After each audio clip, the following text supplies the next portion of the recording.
I don't think they're gonna probably splash. They have been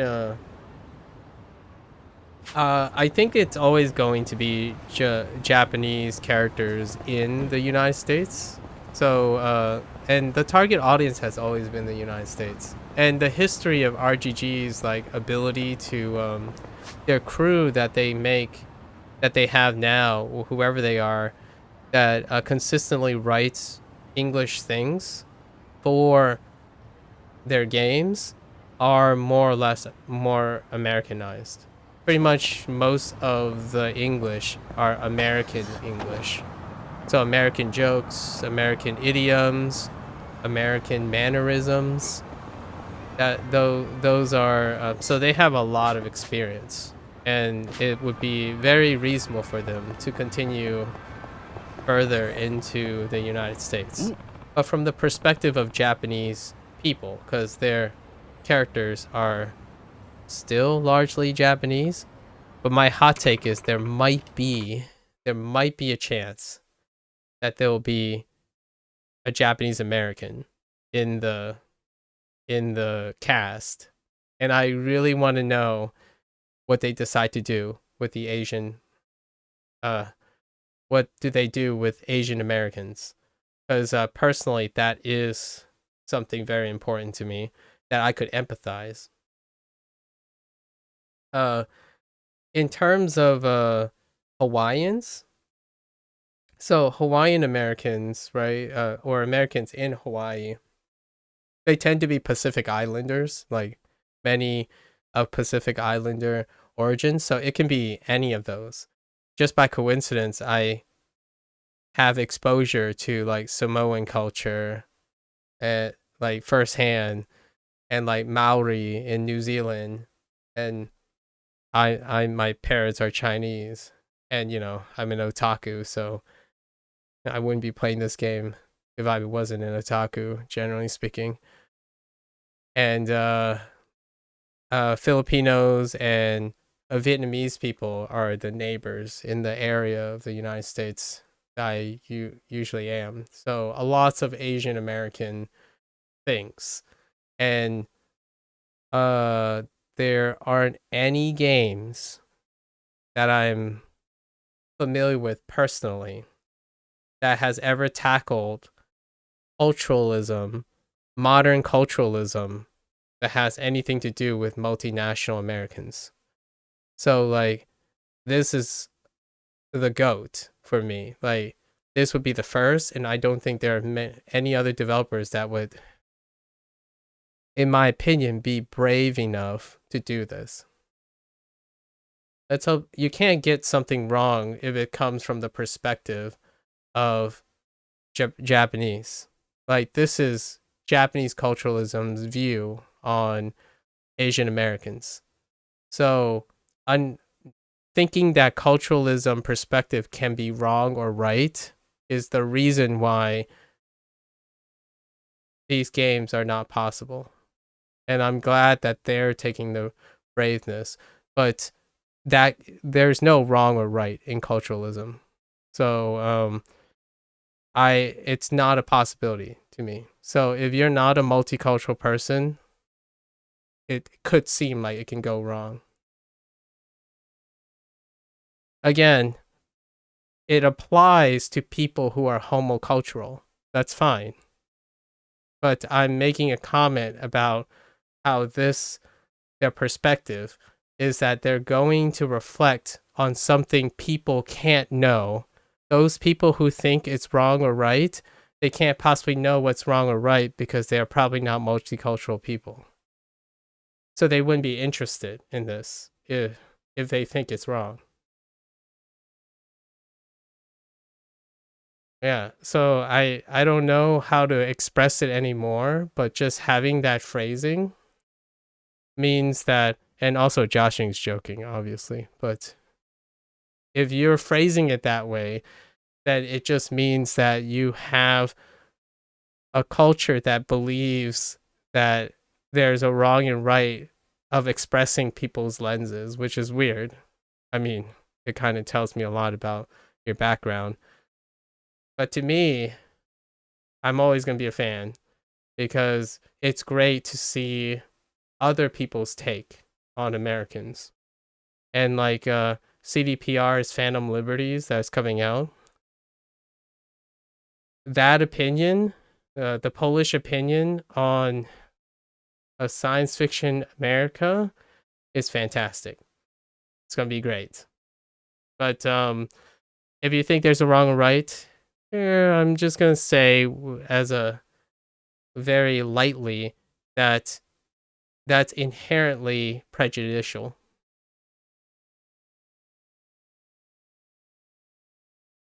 I If you say so.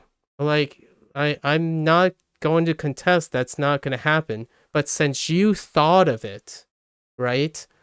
You're thinking of it and you're expressing it. So therefore you are capable of the same saying. Like you have focused on backlash and you have focus on suggesting an idea, which is very reasonable, but you are thinking it. You otherwise wouldn't say it. That's the nature, right? Like I didn't mention it, but now that you mention it is very reasonable. But you're not saying you're thinking it, but you are. You're thinking it in order to say it. It's kind of I that doesn't make any sense if you didn't thought about it. And I hope they don't get backlash for it. Yeah, for sure. Yeah, so I hope they don't get backlash for it. Absolutely. Yeah. And I hope for me, if they don't get backlash for it, like, if everything goes well, as far as I am aware, they're the only developers that are able to capture modern culturalism while making a game specifically celebrating multiculturalism. Like there aren't any games that actually celebrates it, like actually depicts it. Usually they use it as a backdrop for like violence. And Joshing always jokes about how this game promotes violence, but it really doesn't. Most of the time it just promotes slice of life, you know. So one thing I think hurts this game, or like uh there's a difference between promoting violence and causing violence. So we want to make that distinction. Promoting violence means the act of exposure of violence, not causing violence. So I think the joke that you're making is probably the people who says video games cause violence, which obviously that's a myth and a psychological bias. However, promoting violence, video games do promote violence, like almost gratuitously, and there are subgenres that use violence as a vehicle of satisfaction. So yeah, so it is true that there are subgenres and genres that promote violence. They don't cause violence, as in like literally cause someone to be violent. Well, it's a sensitive topic, but I've been down like in psychology, a general. We've been down this road before. I saw a meme that said video game cause violence. Also, people in the hundreds burning and hanging people they thought were witches. I mean, sure. That's a really sticky situation, and it's incredibly generalizing something that deals with something else that isn't video games. Yeah, those are not the same people making the claims. Even then, there's a lot more to unpack than that. All right, so to generalize wishful thinkings, because I think RGG, I say this a lot on every time I play their games, is that RGG is doing something that if they succeed, they have a non-compete. They have a game that's non-compete with many other games. Like, so they would carve themselves a standardization for themselves, which makes it fantastic because as a fan of this series, they become untouchable, or as long as they can be, I guess, until someone else is brave. So niche is great because there's a current game that just carved out a niche too, and I talked about this yesterday in a stream on the perspective of having a non-compete game for a standard. So they are setting their own standards, and that's Baldur's Gate 3. But that's a video somewhere else. And we're not gonna, it's not relevant to RGG's part. I mean, earlier this year, we had the new Zelda game, right? Tears of the Kingdom. So there are a few games that are running around this year that have non-competes. Basically, they set standards for themselves and they open the doors for imitation, but imitation is set by the person who has the founder's effect.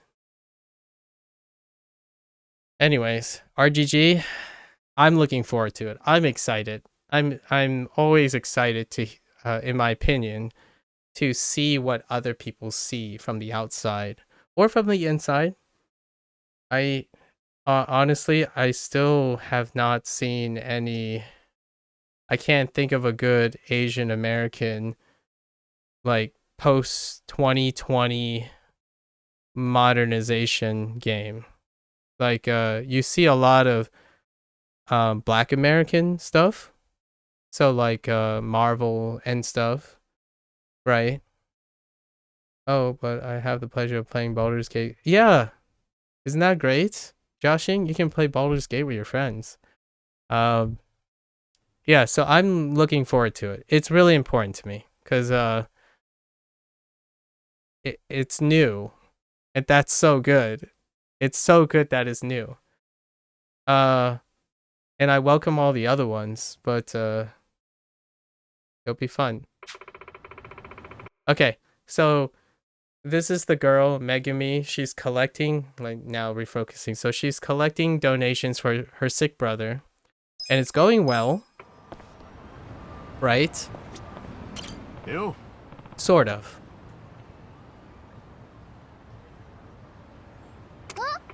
And then, so she's getting more, but she has a long way to go. And then, the buttheads. The buttheads are here. Oh, she needs to attract more, right? She needs to attract more people. So you are asked to do what? Like you're supposed to improvise. So I usually say listen up. I said listen up last time. We're gonna say yo a UFO and see what happens actually.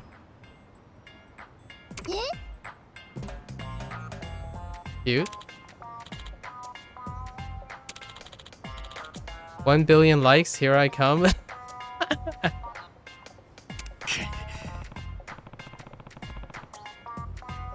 That was a social media. That was a social media thing. Oh wait, it was just an airplane. Guess I should have kept. Okay, all right.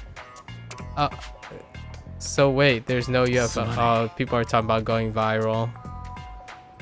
Not sure what I was thinking. Oh, he just picks the. Okay, he just goes with listen up. He just basically goes with listen up. You know, that's how it works. And then he explains the stuff, and then she gets more donations. We're skipping over the text only things. It's the disappointing UFO. Oh, by the way, the UFO thing is a callback. It's a callback to Yakuza 6 because you literally look for UFOs in Yakuza 6. Sorry, Josh, but there are UFOs. Oh. It's fine. She got more donations. It's all good.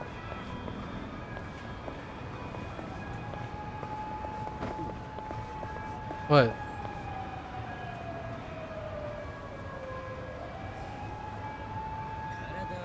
Wait, really? Wait, are you really?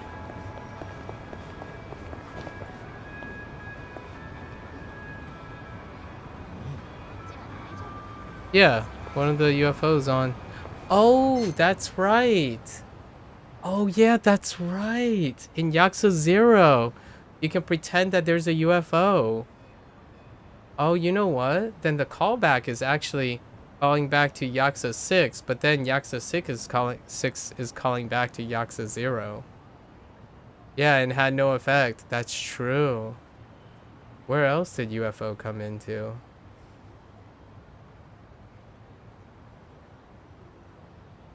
I don't think there's anything earlier. So before that, Yakuza 5? Was there a UFO thing in Yakuza 5?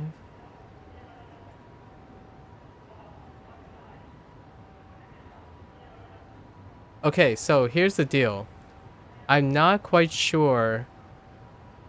Yakuza 0 was the guy that needed to go to the bathroom, right? Was it the street performer in Yakuza 0? Or am I thinking about Yakuza 5? Oh, it's the yeah, so Yakuza 0 is the street performer, the statue guy. Yeah, I don't think there's another UFO reference that earlier than that. At least I don't think. So, good point. Absolutely good point. Agreed.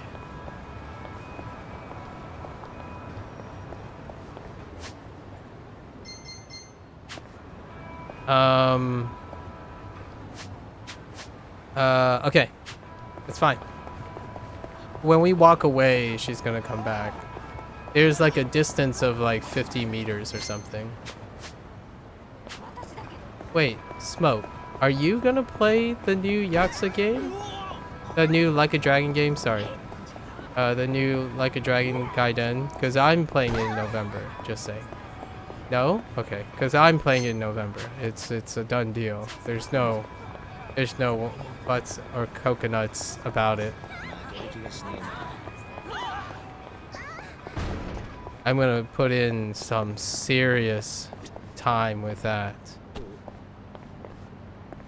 If I was gonna play it, I would play it all the others first. Yeah, true. You can join me. I think I'm in my 11th, 100th hour. Right now, my Yakuza 5 thing is about to eclipse 200 hours. It's gonna be like 210 by the time I'm done. And this game, I also play all the MSQ over twice, 2 or 3 times. So, 2 of the games I played the MSQ 3 times, and then all the other games I played twice, the MSQ. And then it's for 100%. Yeah, for Yakuza 5 is the longest to 100%. There's no contest. Yakuza 5 has the largest variance. Yakuza 0 comes second. Maybe a close second if you're really unlucky. I was super lucky in Yakuza 0. So I clocked in at like 120 hours instead of like 180. The variance is pretty high. On Yakuza 5, I would say it's anywhere from 150 to 250. And we're almost there. I found a potential bug today, and it was like, yeah, I hope it... Yeah. Okay. What was this? What was this sub-story? Oh, this is the scammers. These are the scammers. So, this, you find out that the girl and the guys who were stealing donations or collecting donations that were competing with Megumi, they were using it on themselves. So they're scumbags. Basically, they use the donation money to buy things for themselves. But then you knock some sense into them. You knock some sense into them, right? Pow, pow, pow. And then you explain. Asuka explains to them what Megumi is doing. And they feel bad. And they go help Megumi. Or not help her, but they feel bad, but So they like make amends with Megami. So don't worry about it. Yakuza is one of those games I would enjoy watching rather than playing. That's fair. I enjoy like Baldur's Gate 3 is a game that I incredibly enjoy like other people play together and watch them play. And I'm yeah, like I do that for most of FromSoft games. Because after one I'm pretty good. Yeah, watch them be goofy. You always throw back, you know. Yakuza or Like a Dragon series tend to do the whole scam, but there's a life story in it, and then there's a wholesome conclusion. It's always nice. I like that. Obviously, life doesn't. Some of them don't end up like that. They have a blend of the whole slice of life stuff. And then now we're back to Megumi. よう、めぐみ。浮かない顔だが、なんかあったのか。春日さん、いつもあそこでお金集めてた人たち、最近来ないんだ。Oh no, I don't know. Do I have enough money? No, I have more than $1 million in my pocket, right? 募金のお姉さんとお兄さん。 I wasn't keeping track. See? She's so pure. Megumi is so pure.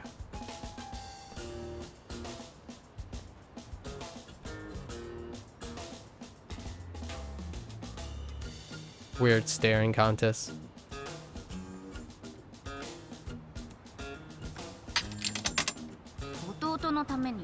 Yeah, it's such a weird contrast, right? It's a great contrast between the familial romantic familial imagery and values of Yakuza. So they're celebrating like the familial stuff of Yakuza, and then they're bleeding it into the slice of life stuff, and that's it's very adorable. It's kind of like the David and Goliath kind of thing, right? Like there's something that bonds them, but they're like very contrastingly different, and I like that. But then the Yakuza who are kids are like cursed. Yeah, they're so cursed. Like, holy heck, they are so cursed. There isn't what? Is there there isn't a singular character in the Like a Dragon series that isn't an orphan.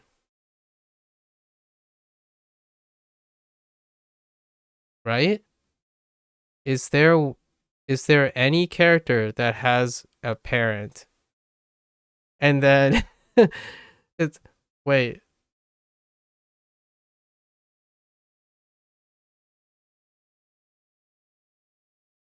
No. Oh, I think almost all of them were murdered. Every single one of them. And then all their surrogate parents, almost all of their surrogate parents were murdered too. Yeah, so it's so tragic. It's like Shakespeare. It's modern Shakespeare. Oh yeah, we do see both of Haruka's parents die. Indeed. In fact, you're the reason. Kiryu is the reason. Yeah, it's very Shakespearean. So it tugs at the heart of like you expect a Shakespearean death very often. Like the one that hits me the hardest is the game that Joshing is starting to play. Yakuza 3, losing like that one was hard. I actually think Kiryu suffered the most from that one, even though Kiryu does suffer far more losses in the future. That one was exceptionally rough. And they bring it back too. You're still suffering from Kiwami 1 and Kiwami 2? That's fair. Kiwami 1, you lose Yumi, right? You lose Haruka's mother and his one and only true pure love that didn't turn into anything. And then Nishiki is lost. as well at the same time. Kiryu lost everything in Kiwami 1. So it's kind of like Eddie Moore is like Kiryu is not a real character. I'm just going to say that out loud. Like he suffered so much trauma, but it's so unrealistic how strong he is. So he's like the GOAT. He's truly a fictional character of grand proportion, because like, man, he loses everything, and then he loses everything again over and over again. It just keeps going. Yeah, it's true. He can block bullets. He can also dodge rockets. He can also dodge RPGs. He actually does it twice, back-to-back games. Literally, just what do you call the thing where like where he just like turns his shoulder, right? What do you call that move? Like, it's not like the slow-mo thing. It's just like it's just like, yeah, I see it. And then it just, the anime thing where you just, whoop, yep, there it is. He dodges so many rockets. He also takes rockets to the face, but that's fine. That's a mechanic thing, not a story thing. Yeah, the effortless side dodge is like, nope. He also, Kiryu can take down hundreds of people, Yeah, in the game mechanics. So like, there are you have to fight where situations where RPGs are fired at you, and it is very hard to dodge RPGs, and you take them to the face, but it's not story related. It's just for game mechanics. Yeah, just their splash radius is so gigantic that it's really hard to ignore them. Yep. It's still Kiryu is like, if humans were as robust as Kiryu, both mentally and physically, there are a lot of concerns about that. But at the same time, if we want to look in the good of things, certainly. It sounds very romantic, but man, Casca is really good too. Casca is like the new age. Casca contrasts with Kiryu because he's the friendship guy, right? So Casca is the friendship guy. Basically, what makes the team work? The team is often always bigger than the sum of their parts. So Casca, party leader. Kiryu is like solo man. He's like live by example. He's a legend. Casca's a leader. Yeah, teamwork makes the dream work. そういうことだから。じゃあ They didn't give her money, by the way. This nasty looking man and the other guy that we beat up didn't give her money, by the way. Shade. そうだ、これ。いつもお世話になってるお礼です。 She gave me pearl earrings. Like, let's think about that for a moment. This girl is collecting donations for her brother to get surgeries, and she gave me pearl earrings.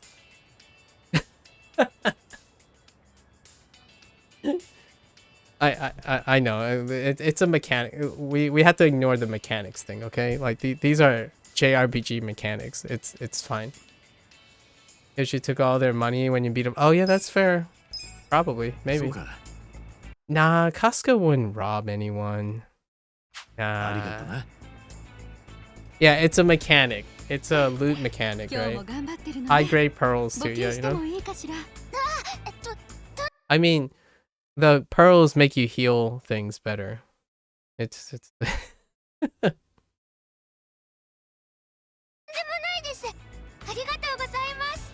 じゃあ俺はもう行くぜ。頑張れよ。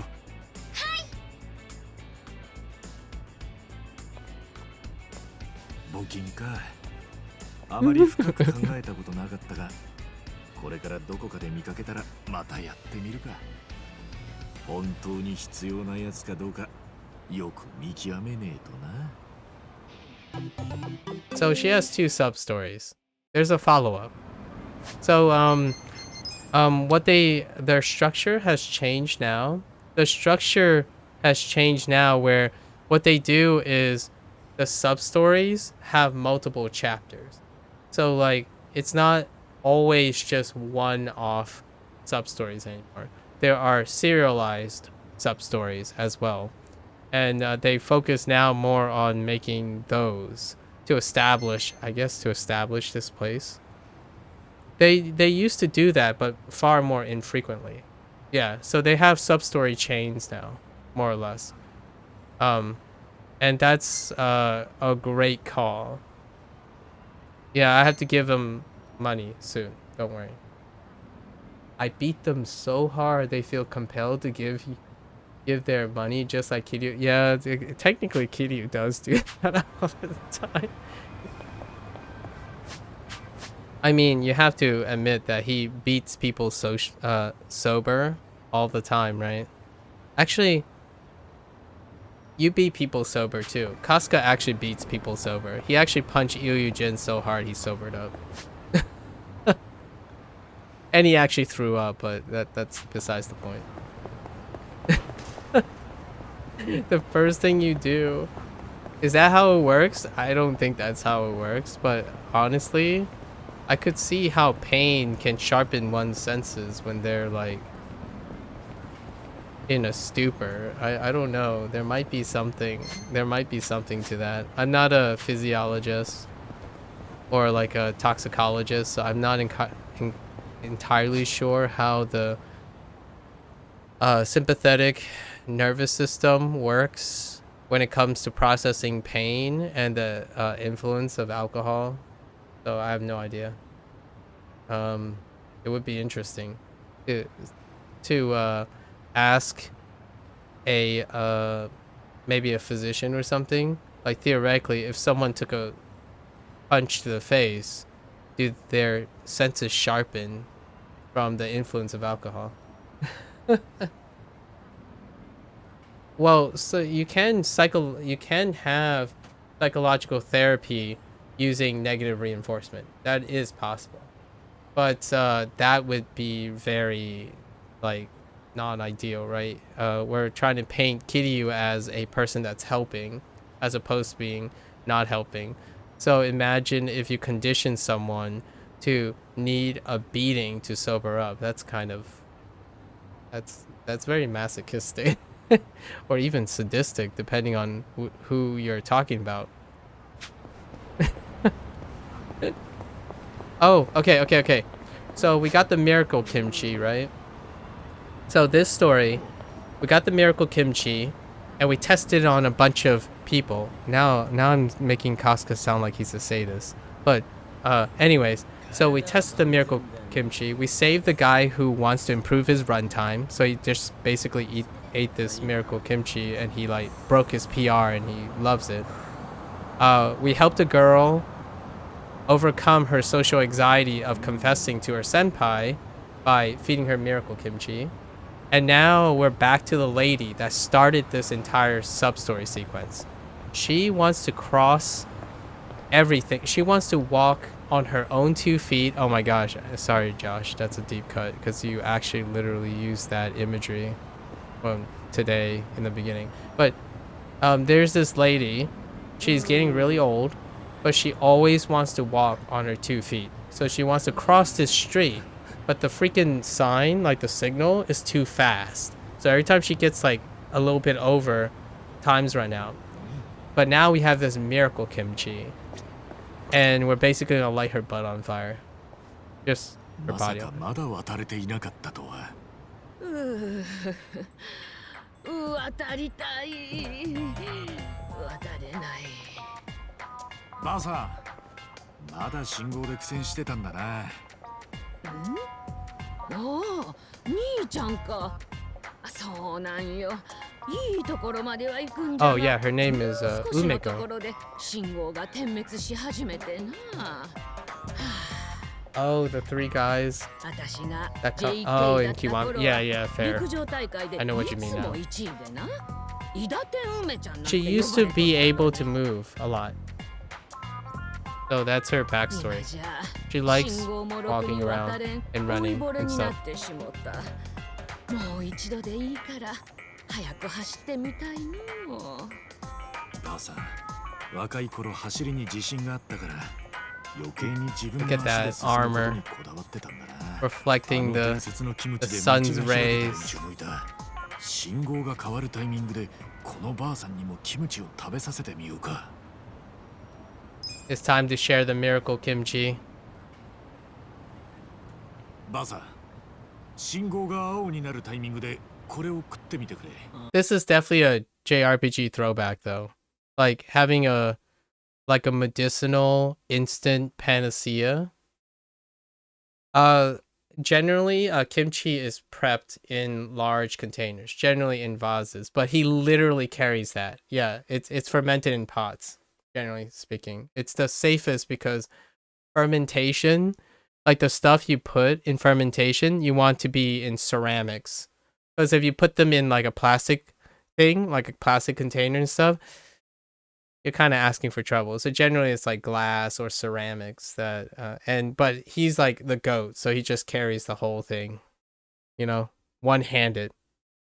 That looks really heavy, but you know, that's just なんじゃこれ、キムチじゃないか。まあ、ちょっとばかし刺激が強いな。 yeah. I mean, it's not the greatest.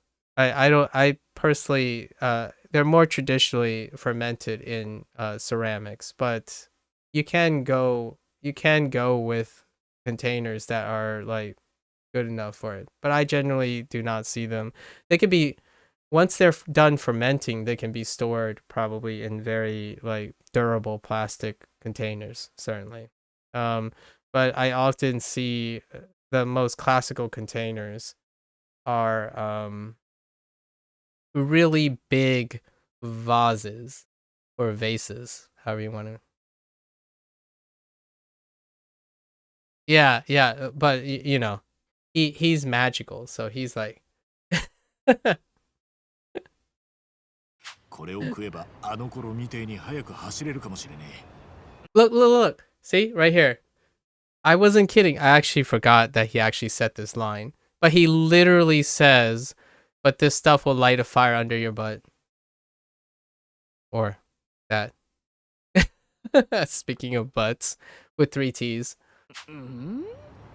正直言っている意味がまるでわからんし、他の男に言われたら断るところじゃな。 Shenanigans.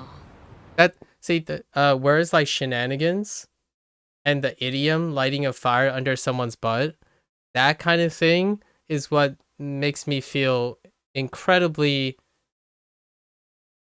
interested and intrigued at how well they know American culture and how they're going to portray American culture when they're literally within American culture.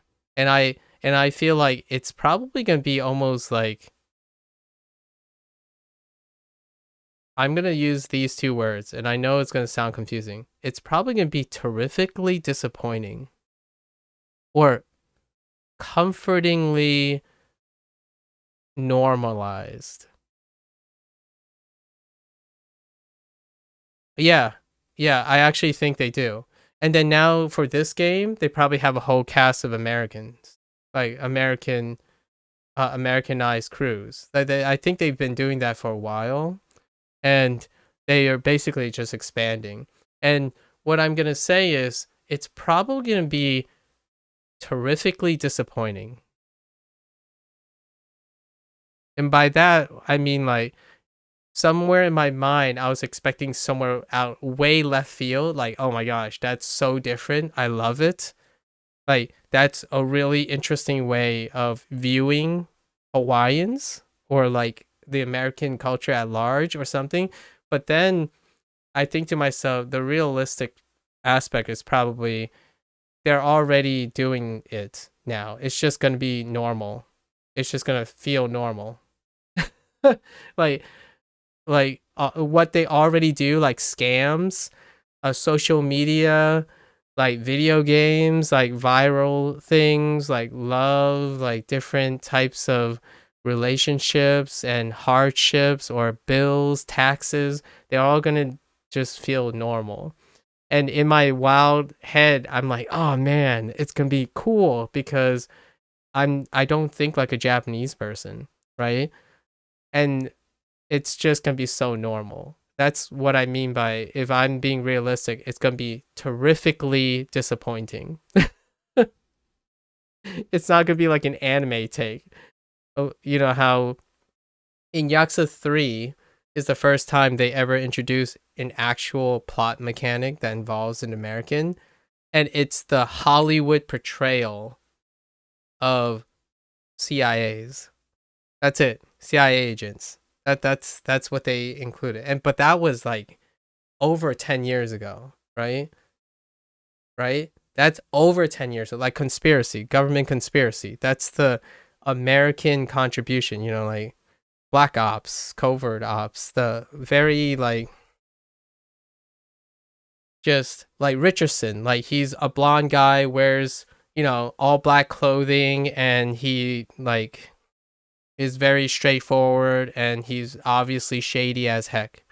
Like that is, and then like they're dealing with black market arms dealing and stuff.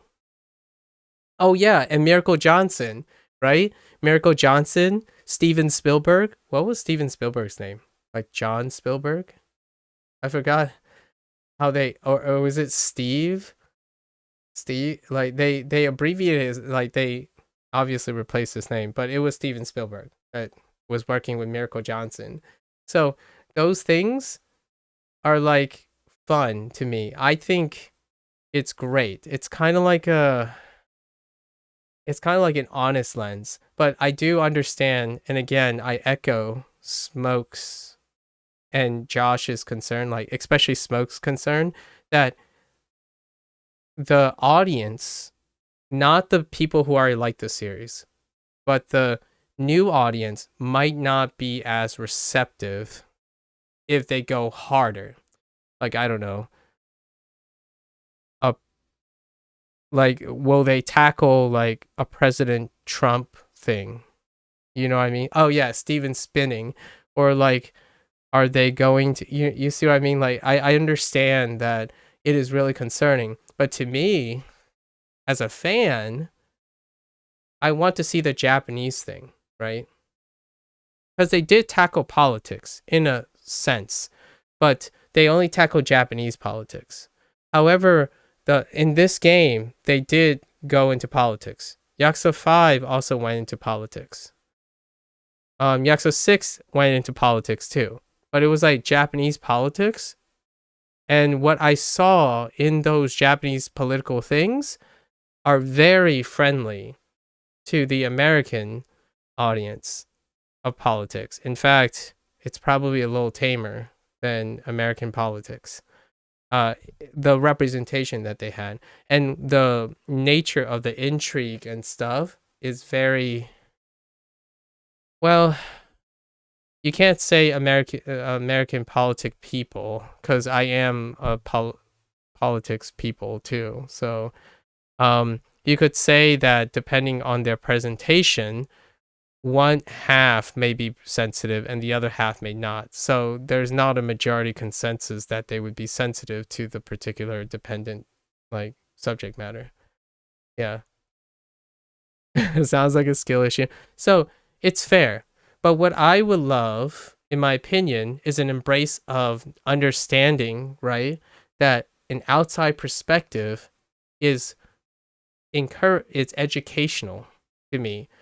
But what I feel is going to happen is they're going to do what I expect as a person who's culturally sensitive to these things. But then it won't be exciting anymore. But at the same time, it's comforting and it won't have backlash and stuff.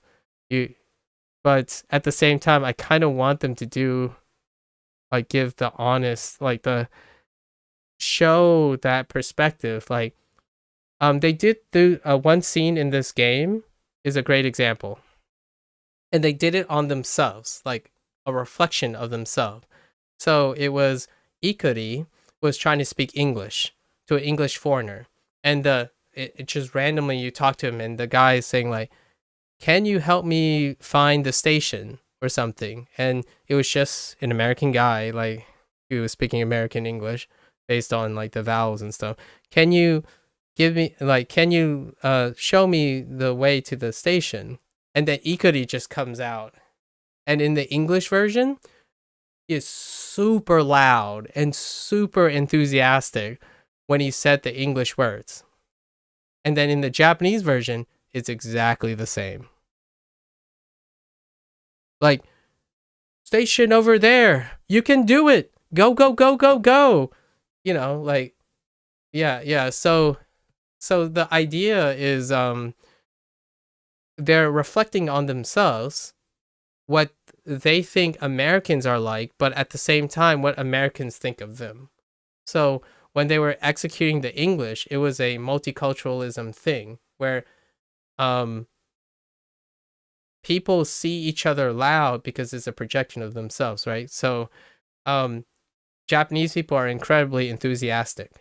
So when you hear Japanese lines, right, you hear voice acting a lot of times, it's incredibly dramatic.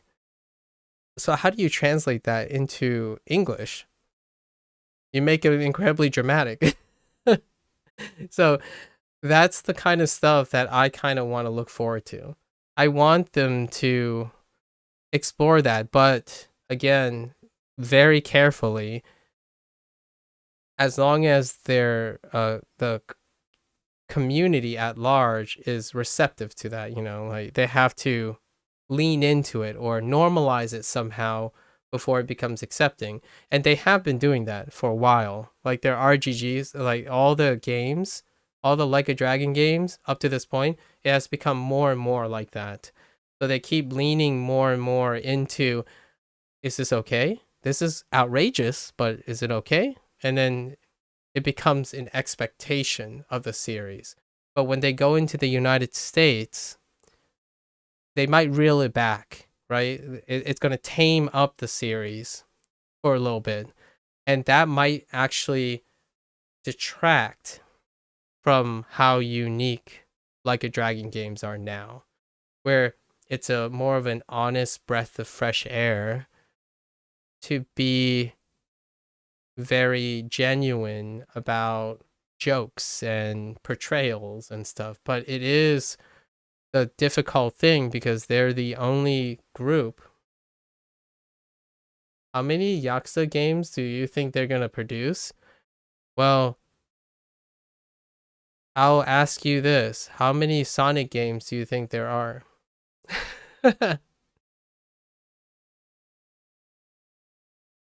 Sega is a Japanese corporation. So Japan prides on iteration and dedication. So until it is not pragmatically sustainable, they'll keep producing it. So it's not about, I guess it's hard to predict how many, just how much do people want kind of deal, right? So Sega has always been more of a pragmatic company when it comes to be that. Kind of like, it's closer to Namco Bandai, like Bandai Namco, like Bamco, less like Capcom, which Capcom tends to put a, and then FromSoft's a good example, but FromSoft is not self-publishing, right? FromSoft is actually Bamco publishing. How they're going to keep going? They just cover more people's lives. I think they can abandon their characters at any time. Because they present themselves as a slice of life game. And slice of life games are the environments, the world that they build. The characters occupy the world. So as long as the world exists, which they will continue to exist, if Kamurocho continues to exist, like Hiroshima, Like if Japan continues to exist as a country, they will have more characters in that country. Yeah. Yeah. So what makes this game possible is that characters can come and go. They don't have to stay. But they can choose to keep them around if they want. But they don't have to stay. It's not playing to me, it's not the same as playing like I need a good example. I don't have a good example because I don't play those games very often. GTA. Oh yeah, GTA is a good example. Sure. Yeah. GTA is a good example. Rockstar Games is character driven. Character driven novella stuff. Last of Us is a great example. Any of Naughty Dog's games. I would say less Rockstar, any of Naughty Dog's games. They will struggle with replacing characters. Because the world doesn't the world revolves around the characters as opposed to the other way around. So you can put any character in Kamurocho and all the memories of Kamurocho will remind Kamurocho itself will remind you of all the interconnectedness of the characters. The cities, the country, the place links all the characters. A good case in point, after these two games, I'm playing Judgment. Yagami has nothing to do with all the other characters, except it's set in the same city. Like, they don't even occupy the same universe. It's just the city. So Yagami doesn't ever cross paths with Kasuga or Kiryu. Kiryu doesn't get a game named Judgment. That's kind of funny.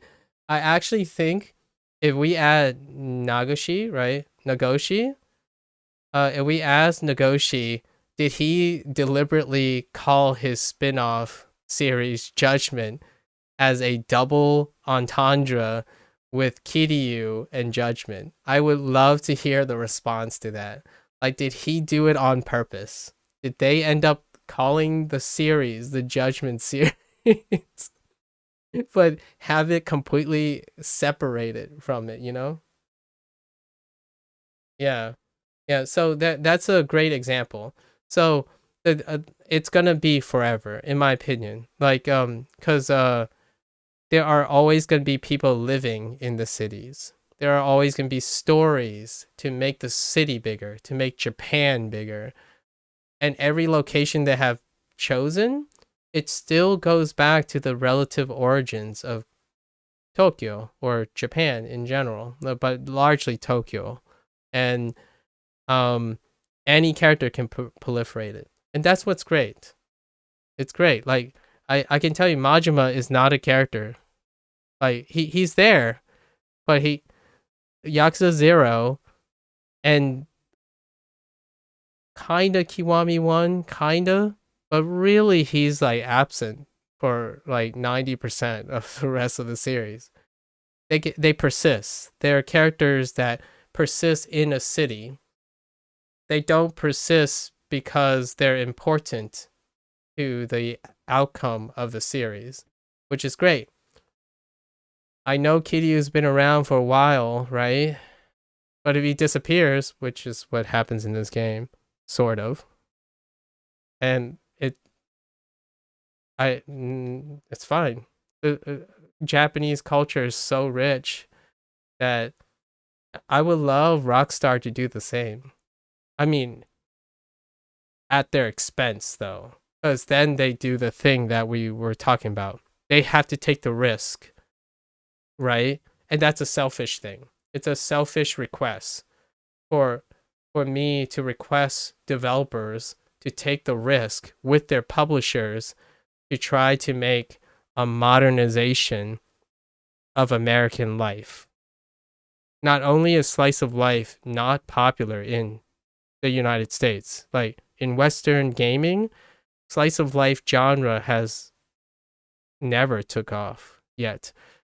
Even Sony did a few attempts to put slice of life element games in, and Like a Dragon is the closest to slice of life without being exclusively slice of life. So like, if there was a slice of life American game, I would totally do it. Like, I would totally play it because I want to know. I want people to see some of the stuff. Like, what is it like? Of course, it's not going to represent minorities, right? Generally speaking. So this is like cool because the main focus is probably the intersection of Asian Americans. It's practically I love this game series because it's practically Asian American in the sense that they have a crew that understands American language, like American English, and then to understand how American English is read and delivered and like presented, they have to understand American culture to a great extent. Like they even go out of their way, like this developer even go out of their way to say, oh yeah, we know that this is weird, but we're gonna keep the Japanese honor for, like, the thing that I always talk about, the how like there's always this distinction about using pronouns in English and not like less so in Japanese. They use honorifications. I forgot what they're called. Honifers, like the way they use the name, and then add like the status, right? Like san, chan, kun, and then honorifics. Yeah, honorifics. So they actually say that, like in interviews, they literally say, yeah, we acknowledge this, we want to keep it, and that's what they did. And in this game, they kept the honorifics. They don't use pronouns, which is great because it acknowledges that they understand the differences. It's important to them. And there are very few games that have to worry about those. Right? It's well, it's sort of realistic. It just depends on the intent. So their intent is to show Japanese perspective, right? And that's fair. But it's not the organized crime and the whole idea of Yakuza and Like a Dragon aren't necessarily exclusive to Japanese culture. However, it's their design choice, and they are able to acknowledge that. A lot of times, you just accept it for what it is. And things like when we'll use Rockstar Games as a portrayal, like the characters you're accepting that this is normal. You accept that this is normalization. And then there are a lot of things and liberties they take in order to portray what they intend, which is very great. Like it's good if they can achieve that. Sometimes though, they don't expend the effort to say what they're not doing. Right? And the sensitivity of politics, religion, and culture, acknowledgement of what they're not doing is suggesting that they're aware of it. And that often goes a long way to facilitate any miscommunication or any misrepresentation. So like, for example, I could tell you that, I don't know, the Chinese here, right? The Chinese people in this game, well, when they talk here, it's like, I don't think they would do that, but I could see why Japanese people would think they'd do that kind of thing.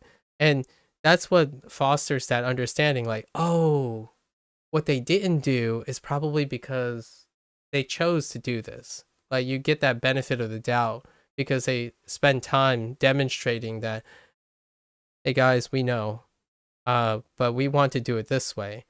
And what is realistic is dependent on the person's perspective.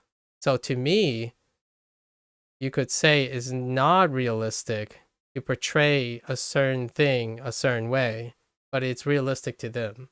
And that's wonderful. I think that's my favorite part about it's actually interesting to me when I sit and listen to their interviews, like the little like not so popular interviews where because it's not really mainstream. Like a Dragon is like it's like double A main like as mainstream as double A's go, right? Like we're talking about like Returnal level or something like that. And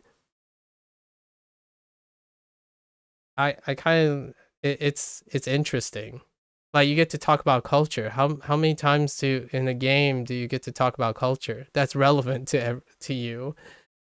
I haven't felt this way. I think the closest thing I ever get to talk about that's relevant to my cultural background is whenever someone like I don't know talk about Wolong or something or a Romance of the Three Kingdom game or I don't know a Monkey King reference. That's the closest thing. Rarely is it about yo freaking Zhao in this game. He was born into his role and he had to inherit his role, knowing that his personality conflicts with all the values that he inherited in his role. Like that's incredible. Like that's awesome. That hits so deep. It cuts so deep. I mean, most of the stuff they're portraying for the Japanese side of things, it cuts so deep. It's just inherently awesome. Journey to West is just a Dragon Ball reference anyway. What? Josh, you crossed the line with that joke. I know you're joking, but you totally crossed the line. あんたはずっと私を気にかけて Which, for the record,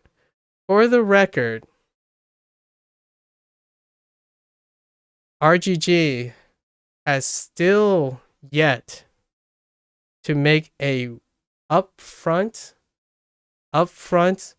reference to the Monkey King, like to Journey to the West.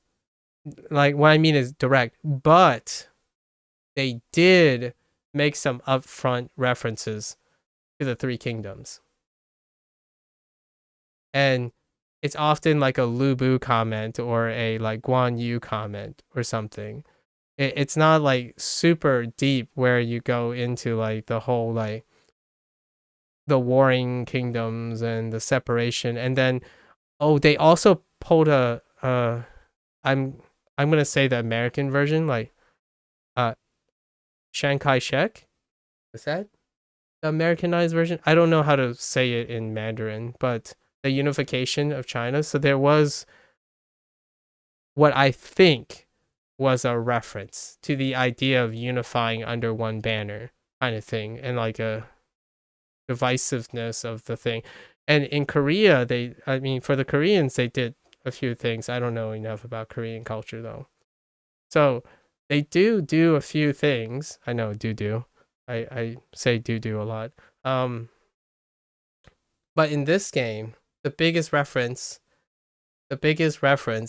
is Guan Yu's blade, and they literally say it.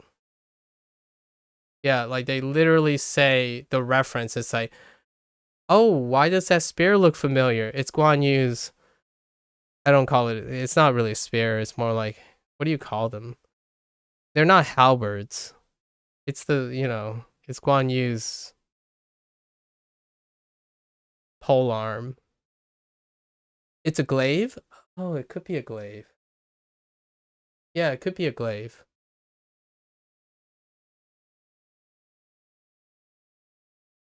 Yeah, I don't know. I don't know weapon things. Yeah. I don't know weapon things, but it's in this game. It's and it's a Chinese character that is a Chinese character Mabuchi that wields it. So they're those little nods and I really like it. I mean, I'm like a poser kind of because I'm Asian American, so I don't actually know. Guando literally means blade of Guan Yu. Oh, interesting. We can't be wrong. Yeah, so for me, I'm like a weeb of Chinese culture. That's because everything of my culture is inherited through my parents. And my parents and I have a language barrier. So like we can't go deep into things. So the best connection I have with like pop culture references and stuff is like Hong Kong entertainment. Coincidentally, Josh is from Hong Kong, so that's that's like a big majority of my childhood is the all the portrayals of modern uh like Hong Kong cinema. I don't want to speak Mandarin. I can't read Mandarin. I'm also illiterate, but I don't usually speak Mandarin.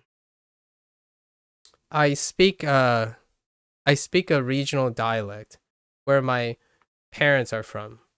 So I use Fujianese. It's a dialect of Mandarin. And I also don't speak Canto. Cantonese, I prefer not to deal with using Mandarin or Cantonese. I just respond in English most of the time. Yeah, one of the bigger populations on the East Coast of the United States are people from Fujian, which is the southeast-ish Chinese region. So lots of Fujian people there. One thing that I tend to share trivially, like in a fun way, in an anecdotal way, is if you ever walk into an Americanized Chinese restaurant, more than likely the origins of most of the Chinese restaurant locations and networks, a great vast majority of them are owned by Fujian people. I love learning about. I do too, and it's my love to learn about other cultures that makes me incredibly naive, or maybe naive is not the word. Maybe like incredibly optimistic about other people being open to open to different interpretations of other people's cultures. I am naive in the sense that I still hold out hope that in one day in the future, due to globalization of cultures, that we can overcome negative sensitivity, but be cautiously optimistic about conflicting presentations or representation. And that's why I tend to focus on the potential of exploring multiculturalism than s- focusing on naysaying a lot of times. Also, Fujian is the manner of pronunciation of the name of the location. It is. Yeah. So, I stopped calling people Fujian because it's a little confusing. Because like when I say Fujian, where are Fujian people from? Fujian. So I use Fujianese instead because it's a little bit associated with Chinese. So, but technically, a lot of people from Fujianese use Fujian as the indicator of people, and Fujian is also the place, which is kind of it can be a little confusing, and so I tend to use Fujianese. But Fujianese is the word that I use for the dialect too. So now it's a hard place. It's between the rock and a hard place. It kind of annoys me when people say, "Do you speak Chinese?" It's fine. Uh, I'll echo Stephen E. Uh, I'll yeah. The answer is always which one. Yeah. So I will echo Stephen He and maybe like you know Nigel, right? Nigel Wynn, the Uncle Roger guy, that they get this question a lot, but upon reflection and seriousness, um, when people feel upset it's generally not the people that it involves.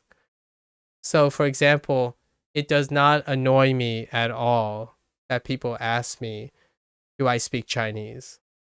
If you know what I mean. And I find it incredibly, I'm not trying to spin this in a negative way. I find it incredibly humbling that there are people that are hyper concerned for my emotional well-being at the cost of their own emotional well-being. So like specifically, this is a good digression actually. I like that we're having this digression. So like it's really heartwarming that there are people who respond exclamatorily especially in the United States on my behalf. I think it's very cute, it's endearing. It's also scary because it creates confrontation. And often and then not, the people who are offended for people who aren't offended. So like I do prefer, often it's a lot simpler just to ask if I speak Chinese, and I could say no or yes. So but it's great. And I can tell you, I've only lived 36 years of my life so far. Like hopefully I live a lot longer than that, but it's been 36 years. At least I would say 30 times in my life, I think that's a pretty good conservative estimate, there was someone who was offended for me. And they are incredibly caring people. They're incredibly hyper intellectual people who has a lot of information and they have to deal with a lot of information, but ultimately it becomes very personal to them because they're so invested. So the more you care about other cultures or the more you learn about other cultures, you tend to become very well practiced in considering all those things. And it's very endearing to me, in my opinion. Like it's a reflection of how much you care. Like you wouldn't respond such emotionally if you didn't care in the first place, right? So those who are apathetic tends to be those who I would make sure that I'm behaving properly. But those who are hypersensitive, that's a clear indication that they really care. They probably know more about my culture than myself. I'm going to be honest here. Like, what I mean by that is the semantics of it. So all the data, right? All the remembering stuff, like they probably could name when, I don't know, Fujian was invaded or something because they're intellectually interested in it. They and we're not talking about empathy or like experience, right? We're talking about knowledge. So people who are hypersensitive about those things, they probably remember a lot of like trivia and like actual knowledge. I don't know a lot of those things. Heck, I can't even tell you outside of Fuzhou what surrounds Fuzhou on a map. I'm sure those people who are hyper aware and could be offended for a Fujianese person specifically, they probably know more about Fujian than I do. Like what I mean is the semantic knowledge, like even geography and stuff. What do you mean? What dialect do I even speak? I speak Fujianese. Wait, is that a real question? Are you joshing me?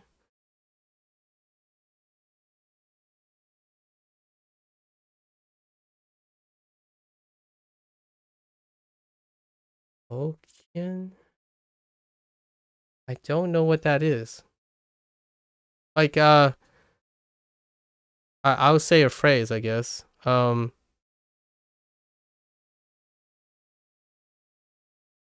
bike my gung sino.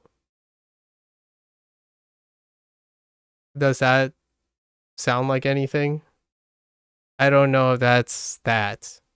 So I don't have any like formal terms. What do I call my own language in a I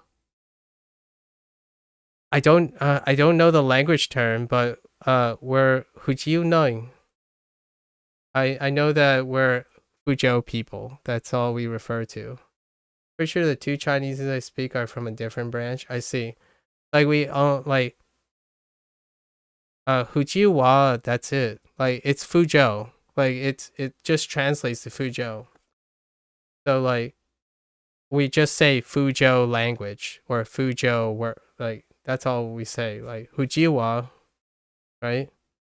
That's it.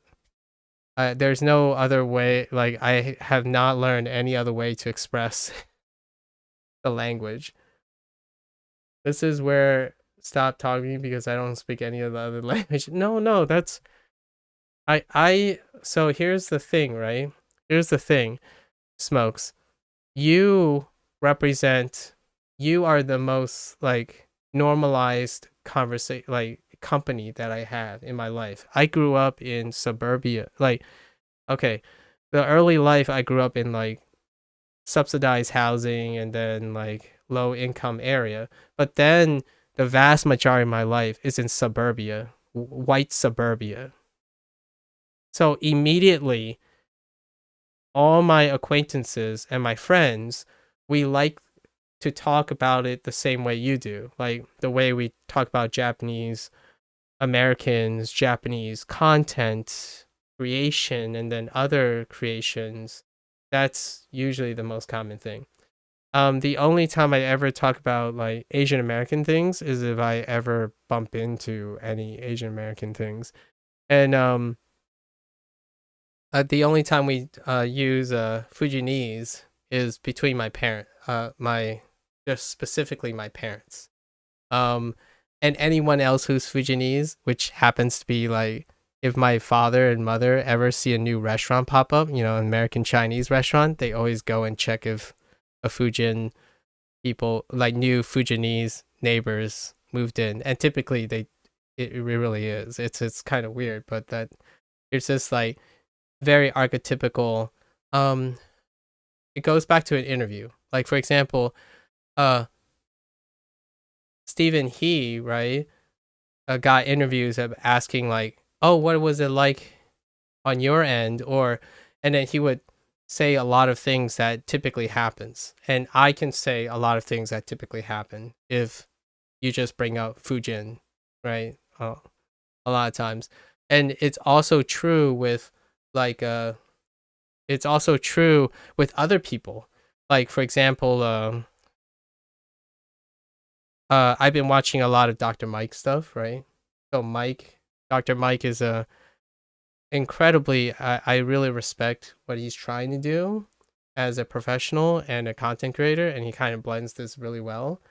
And Dr. Mike, when he talked about his background, he's Russian. Like he was born Russian and then he early immigrated at 6 years old. And then he talks about that too. So multiculturalism in United States tend to have these very similar passageways of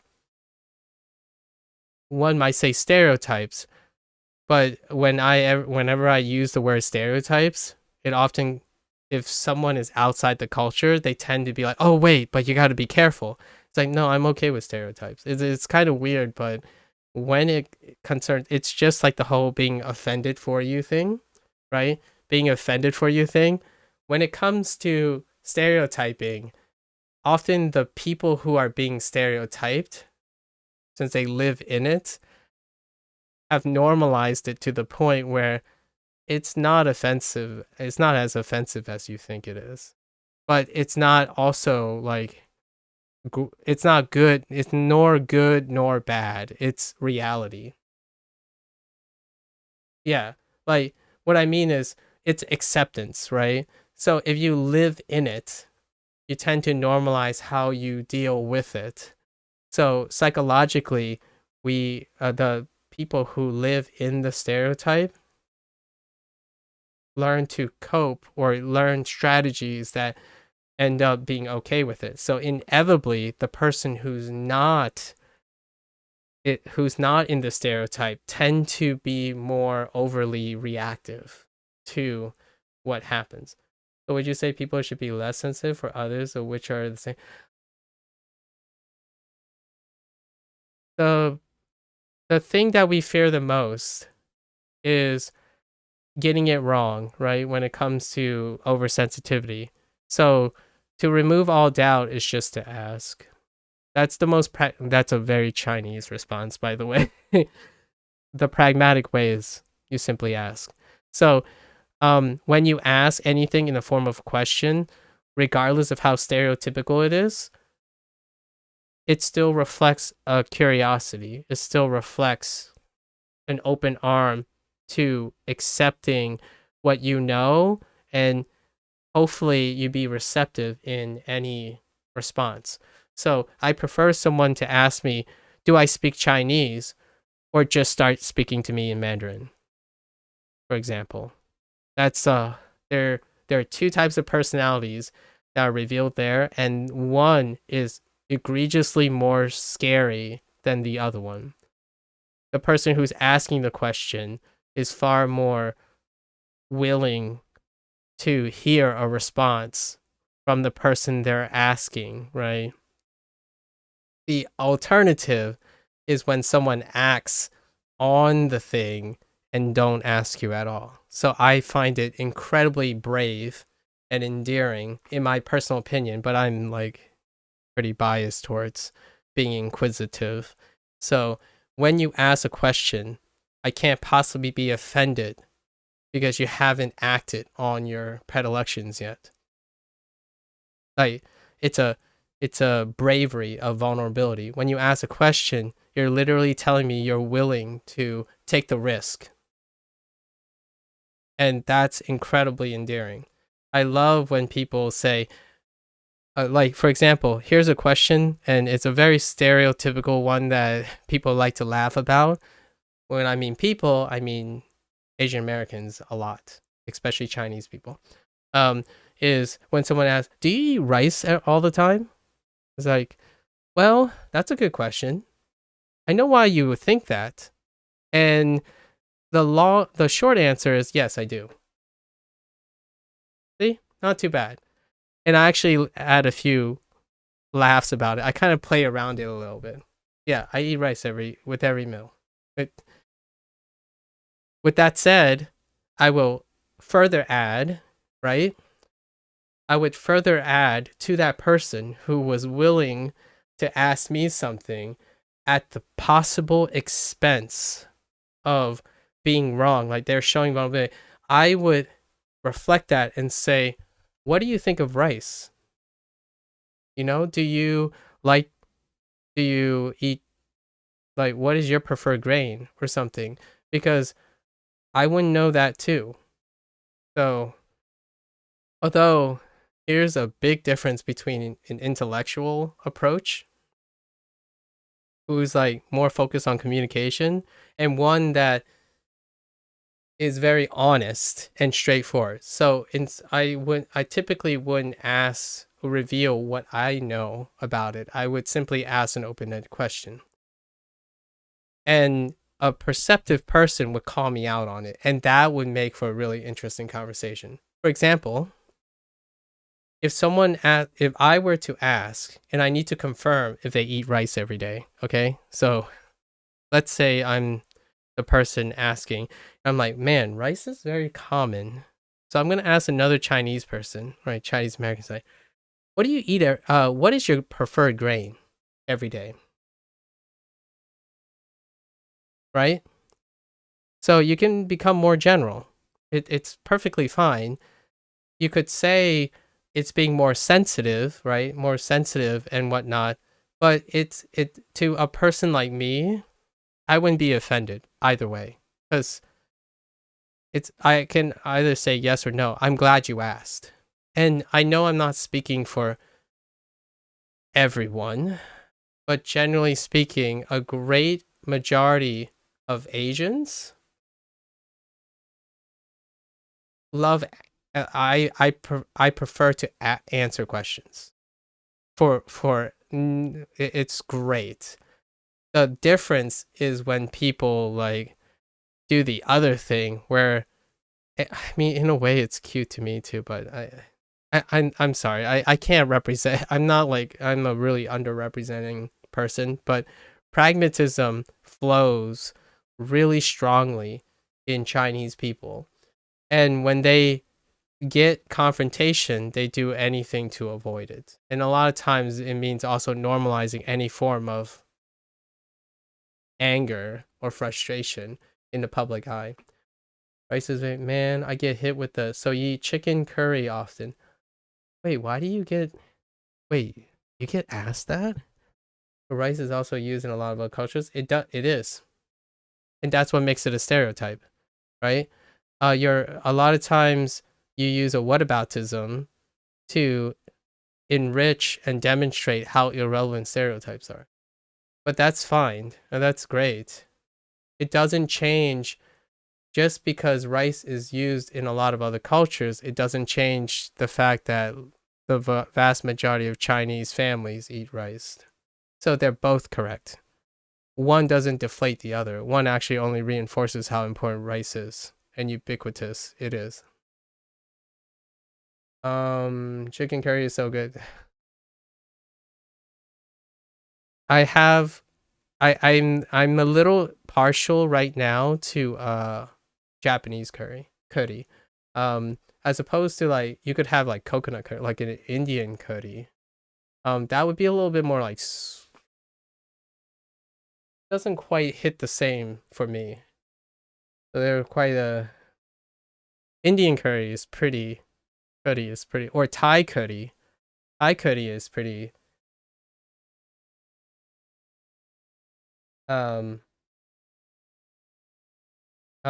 pretty popular right now, at least in the United States.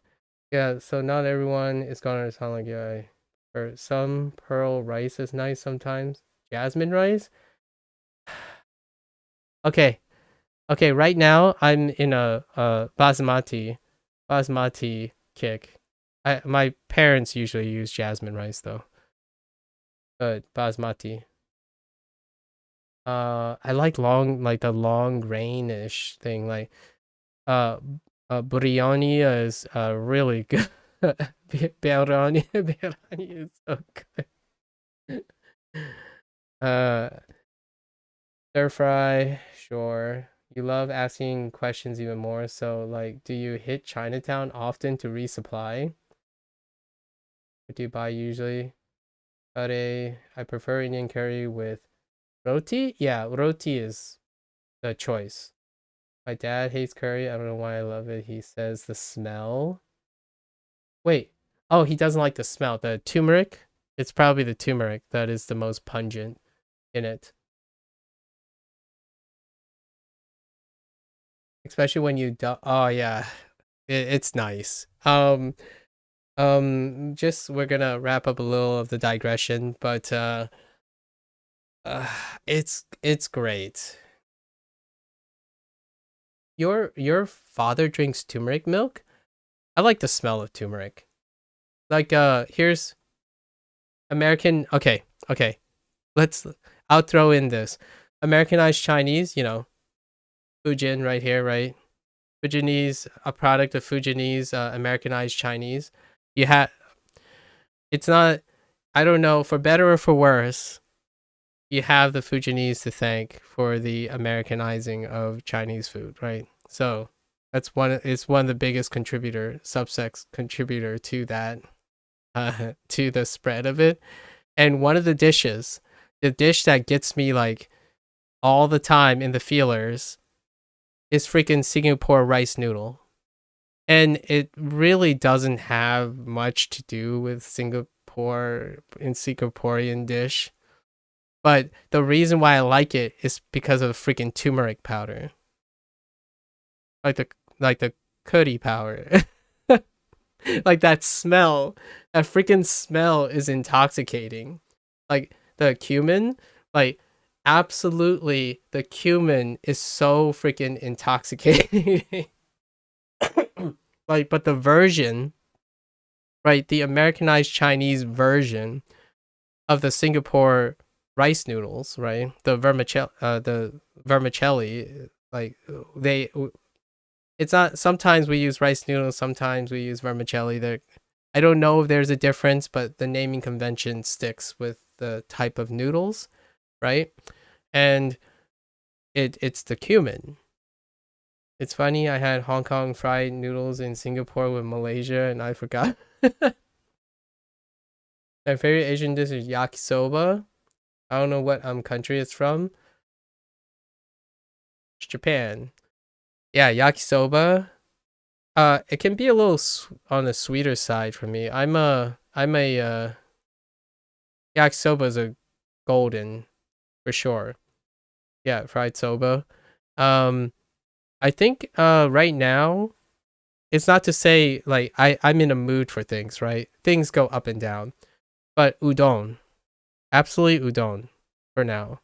I'm a fan of like substituting all like noodle dishes by using udon noodles. I like them thick and chewy. I gotta get my QQ in, you know? Freaking substitute udon noodles in yakisoba. So I guess you could just call it yaki udon. Is that how it would work? I don't know. I don't know enough about the Japanese language. Do they just call it yaki udon? Oh, oh, and I had Shanghainese. Oh yeah, dan dan mian. I mean, sorry, dan dan noodles. For whatever reason, I just wanted to say mian instead. Yeah, dan dan. Oh man, dan dan noodles. Whew. That's some good stuff. If you're talking about specifically the black bean ones, right? You want some Asian food now? Me too. Me too. Yeah, I don't have Asian. Like I basically had two pork buns today, but they were like really cold because I got sidetracked with games, right? But I had two pork buns, or as most people love to say, bao these days, or bao. Um, is Asian food like the cultural correct way to say? I don't know. Um, I had this discussion before. Here's a little slight more digression because we gotta make this into a whole segment. I farm digressions, by the way, Smoke. I don't know if you noticed, but one of the segments is to digress. So it's not like you're sidetracking me. I stream to digest, right? So to digress, I said digest. I'm like really focused on eating now. Um one thing that I've heard before. Oh, here's one. Let's tie it all together. Here's let's tie it all together. I'll bring it back to the very beginning, okay? You know, the whole thing about being offended for someone or being culturally sensitive and politically sensitive to someone who's one of my first exposures to someone being offended for me is when someone told me that I shouldn't be eating Oriental flavored ramen because I had no idea what Oriental meant. You know, like the Maruchan bags, they had Oriental flavor. And the person that I met in my life said that, isn't it offensive to you? Why would you eat Oriental flavored ramen? What does Oriental mean? And what does it taste like? Yeah, exactly. I'm like, I don't know what it tastes like. It just tastes like good. Like, this was back then when I was less snobby. I was less snobby about food because we were not privileged enough to have everything, right? So, I like that. And now occasionally I still taste it, but you know, it's like it is really good when you don't have a lot. And nowadays, I don't know if they renamed it. I don't know if they renamed whoa, that dog joke. No worries. Uh yeah, I don't know if they still have it. Let's double check as a final digression, and then we'll talk, you know, in the future about stuff. But Oriental ramen, is that still a thing? No, it's not a thing anymore. All it said now, it's just called soy sauce flavor. So shoyu or just soy sauce. That's what. Yeah, it's soy sauce flavor. Yeah, that's it. That's. I mean, I love sodium.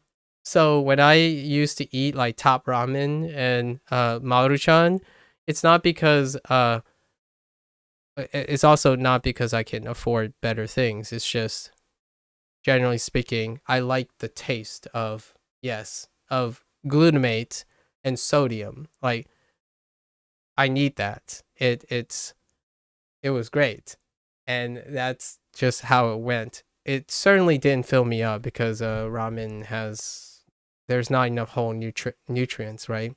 But at the same time, it is something to sustain us. So that's kind of the thing, right? And now it's just fond stories. I have fond stories about it. People still enjoy this kind of thing. So, um, yeah, it's just soy sauce flavor now. It was formerly known as Orient 12 pack. Okay. Just a little thing. If you search this, it's still listed under. Yeah, it's still listed as a reference to the Oriental flavor. Oh yeah, here it is. Here it is. It's still here. The packaging, Oriental flavor.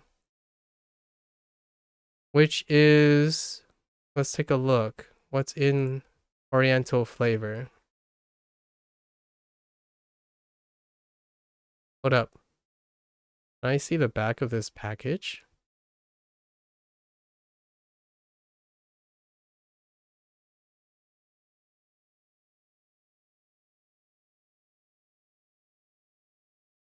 I don't know. The ingredients are more or less the soy sauce ingredients.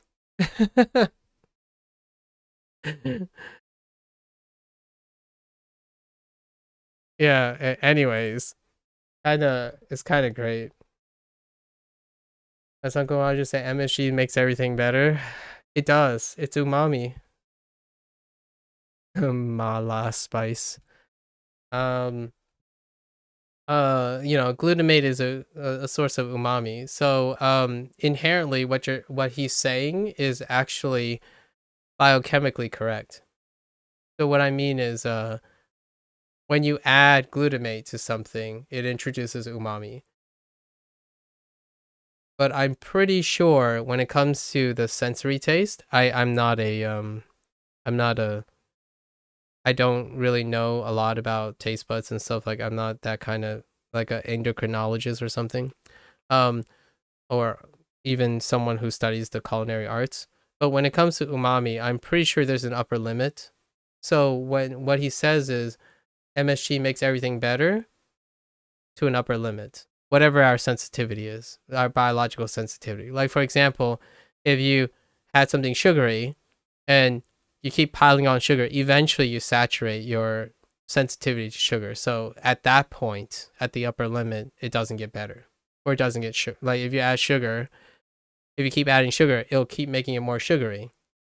Technically correct at all times if you keep piling, but to our psychological perception, right, like our sensitivity, there's an upper limit. So at some point, MSG does saturate, but I don't know when glutamate saturates. I can tell you, if I shove whole garlic in my mouth and I can still feel like I'm getting more umami, I think when I'm normally eating, I rarely hit an upper limit on how umami makes, food better. Like, garlic, you just shove garlic in your mouth. Like, what do? You roast garlic, you cook garlic, you bathe in garlic.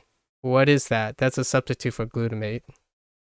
So, yeah. And miso, like, sometimes I want water with my miso paste.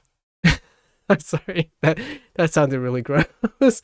Like, occasionally when I see miso paste, I'm like, what happens if you just eat the paste? oh, here's a funny image. Get a baguette, right? Just slice up some baguette, okay? Toast the baguette, like the slices, like cut out a bias, toast a baguette and just smear miso paste and just eat it. It's like umami plus salt bomb. but you probably want to spit it lightly because you're gonna have heart palpitations from like the sudden influx of salt. But it's kind of like it's a substitute. Like if you put caviar, right? It if you have, or you can like get a ciabatta bread or like anything that's really hard.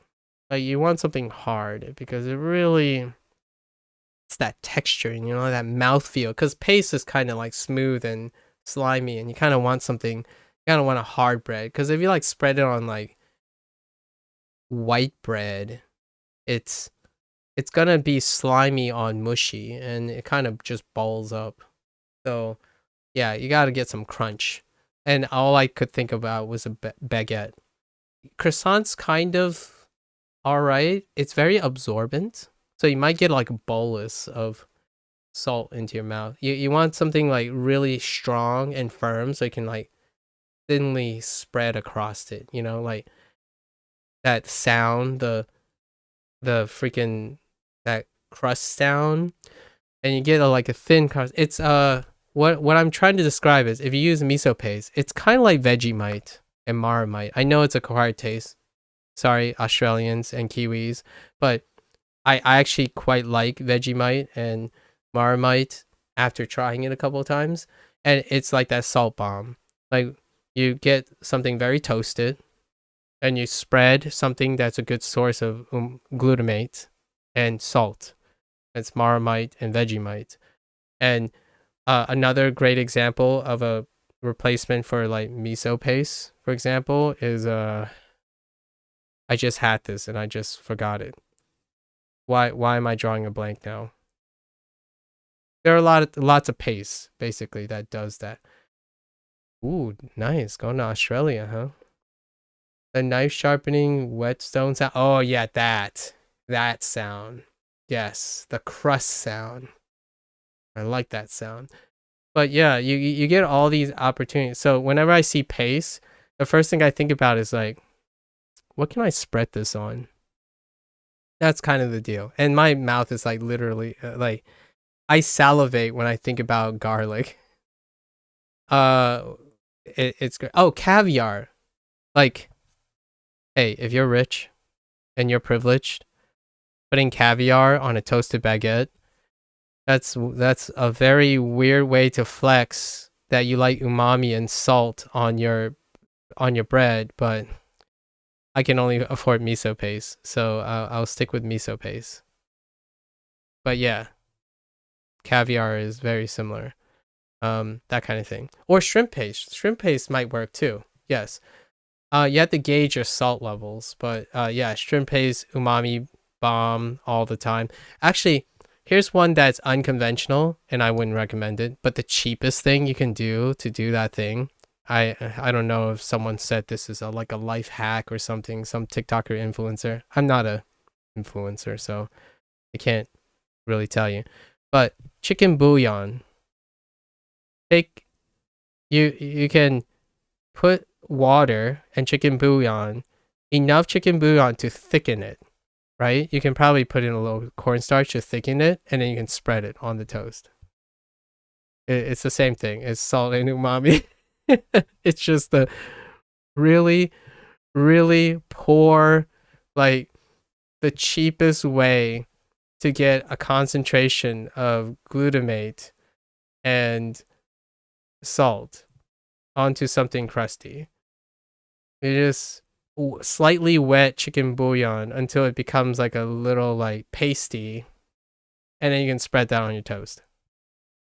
So we have so many ways that is basically a substitute for MSG. And if you watch like Uncle Roger or with basically Nigel's content, or even like Stephen He, when they talk about food and stuff, they probably say the same thing about various ways to basically substitute for MSG.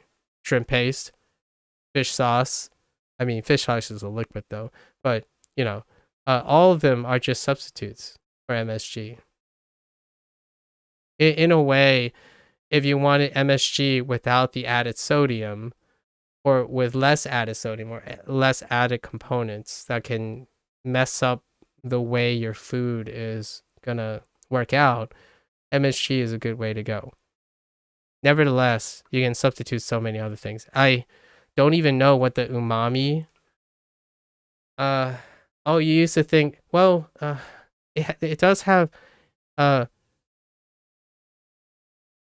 Okay, you're gonna have to hear me out here. You probably, like, I've already probably established that I come from a scientific background, right? MSG is a salt, but I know exactly what you mean.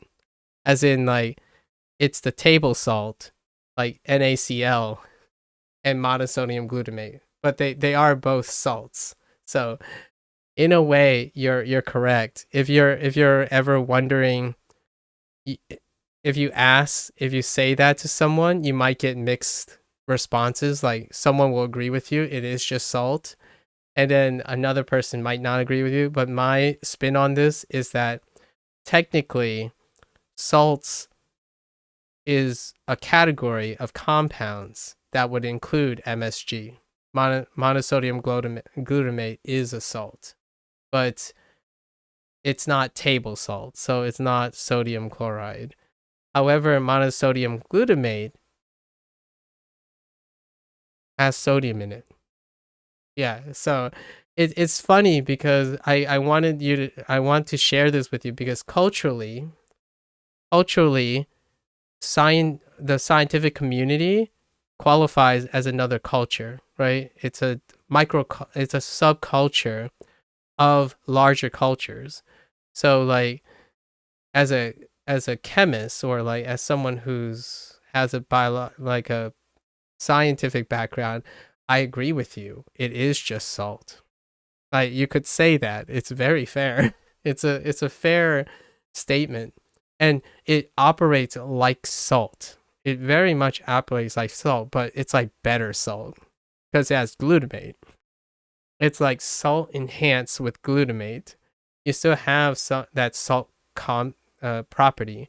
So what I mean is, if you taste, I don't know if you ever taste MSG.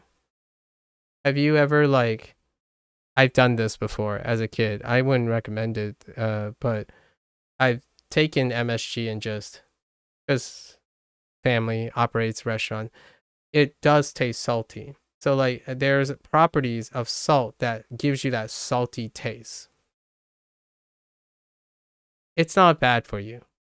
But it's one of those moderation things, right? Most things in unmoderated is bad for you. So you become oversensitized, you like excess things, but to this day, I can only say this, to this day, there is no precedence for converging evidence for health effects of MSG. So it has been tested long enough that some people have lived over half their years, like half their living lifespans. So it's almost going on to a lifetime now that there has not spawned enough converging evidence to support this. The reason why it's important that I'm specifying that it hasn't overcome a lifetime is because often health effects require longitudinal studies. They have to follow a cohort long enough. But even then, I would say at least 40 years, conservatively. It's been 40 years since any converging evidence has been produced since the concern of using monosodium glutamate. So, will that change? It's always a possibility. With new knowledge comes potential understanding. But at the current state, no. The answer is no. However,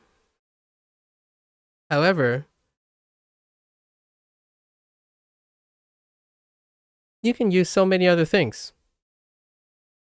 Like, I can appeal to your pragmatism, right? If you like how fish sauce smells and tastes, you're killing more birds with one stone. Oh man, that's such a poor metaphor when it comes to that. Like fish sauce serves more than one purpose all at once. It's actually more convenient than using MSG. Killing more fish. So you see what I mean by that is, yes, you can use MSG if you're a purist, as in like you want to not adulterate your stuff.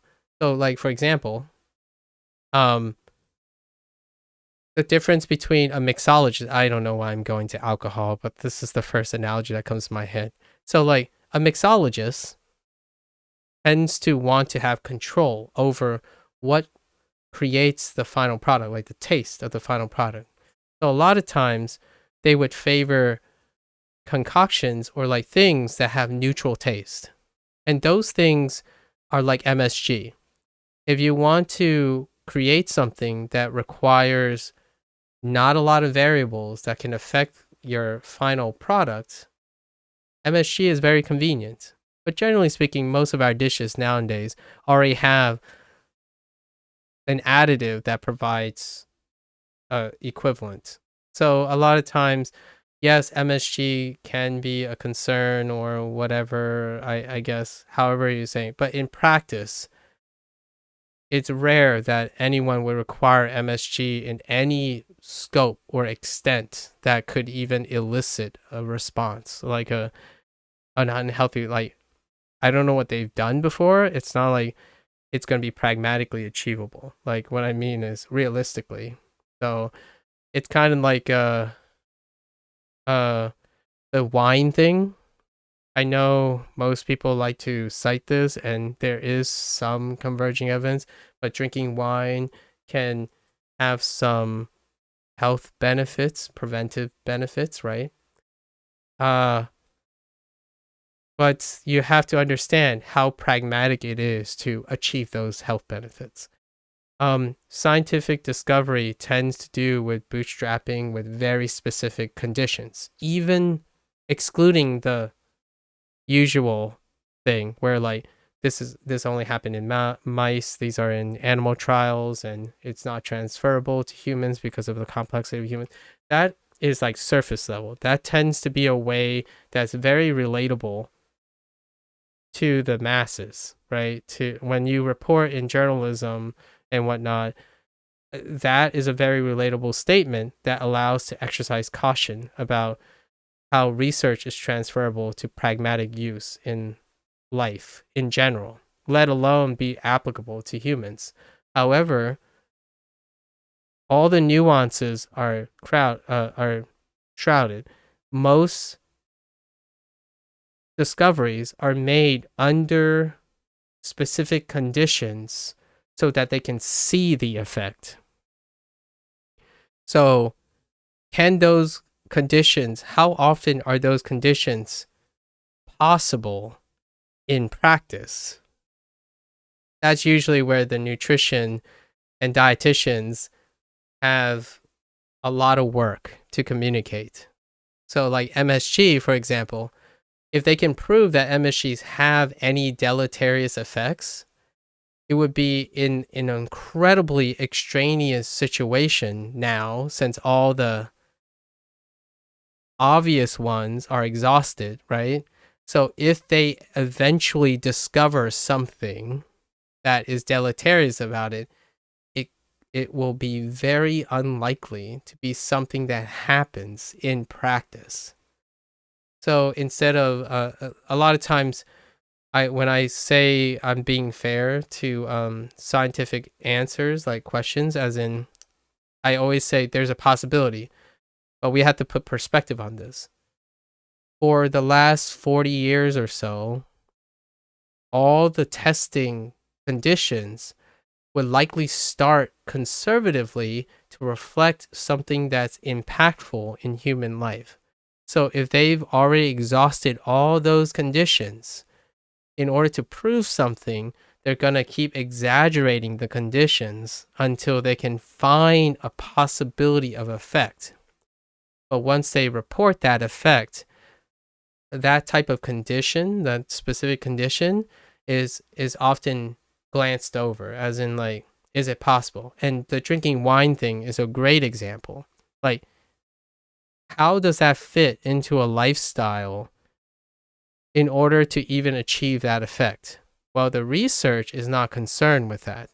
They're not testing, they're not going to focus specifically on trying to use modest conditioning to see if it can affect someone, because the likely case is you can't see the effect unless it's exaggerated enough. So in my time, we are more focused on understanding mechanisms under specific conditions. And then how you apply them is a whole different ball game. So when it comes to lots of nutritional things, it's often, if it's moderated, it rarely ever presents in overall deleterious effects over its use case now. So pragmatically speaking, lots of humans have tried a lot of things by trial and error, and those things have largely been sustainable because they have not adversely affect the survival rate of humans, regardless of all the advancements in medicine and all that stuff. All that stuff has advanced with it. So in the holistic perspective, when you ask questions like that, often someone would say, yes, but does it matter to you? And the question I feel most people ask when they say, oh, but is this unhealthy? I think the question they really want to know is, does it affect them? Will it affect them in their lifetime? And that's the more reasonable question that would be easier to answer, right? If they're looking for that.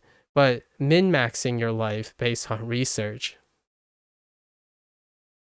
that's no one's going to be able to give you, I don't think there's a colleague that would be confident enough to tell you how to min-max a life, because life is homeostatic. So if you min-max something, the downside is it only takes one little imperfection to throw it all off, right? So the closer you become in trying to get yes or no answers, or is this better, or is this healthy or unhealthy, typically then you become binary. Your decision making becomes binary. So it becomes the things that make people suffer a lot, unfortunately, and it's self-inflicted. Like, for example, are carbs healthy or not? If someone said no, they'll never eat carbs. They'll try to demonize carbs, and it's hard to explain from a scientific background that you need carbs, my friend. In fact, you not only threw out your whole lifestyle to adopt a lifestyle that's non-sustainable, you created different problems that you choose to ignore in light of confirming your beliefs. So sometimes changing dietary preferences extremely is for someone who's extremely imbalanced. Like, for example, maybe keto is acutely effective for someone who literally lacks protein. You know what I mean? You see those effects, the benefits and stuff, when you see extremes. So if someone is consuming 0 protein, or 5% protein and 90% carbs, which is coincidental with someone who's probably not managing their eating habits very well. So they might be very heavy, right? Of course, keto, I don't know why I'm pronouncing it like I'm pronouncing Japanese words. Keto is going to have a significant impact on that, but it's coincidental still. What happened was the moderation of having a balanced diet, but it's only offset. So they continue keto and they excommunicate carbs. Eventually, that min-max gets normalized, and then it goes off to the other side, and eventually keto becomes unsustainable. So like you're looking for homeostatic, you're looking for balance exchange. You're not, but often in the acute phase, basically, I'm not a medical professional and I'm not a dietitian or a licensed diet nutritionist. I'm just applying kinetics that I understand from science. Your body is homeostatic. So when it's deficient in something, you'll see a remarkable improvement when you substitute for that deficiency. And then eventually that deficiency will no longer be deficient when you normalize it. And hopefully, because hopefully your health is reversible, right? Your condition. And then it's time to go back to a balanced diet. So like a lot of times keto is championed because oftentimes those individuals have protein deficiencies. Or what I mean by protein deficiency is they don't have enough source of protein to support their lifestyle. So they immediately, within like the year or two, or a short period of time, they improve. But when they improve, they have to find moderation between their protein and carbs. It's like scaling down, right? You're trying to scale to a normal thing, but promoting it as a lifestyle is non-sustainable. So, and it applies so much to so many things. It's a treatment.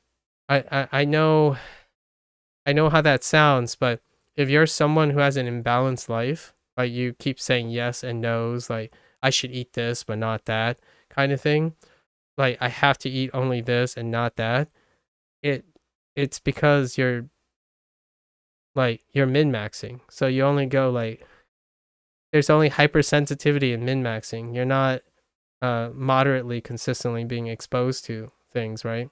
Or like consuming things.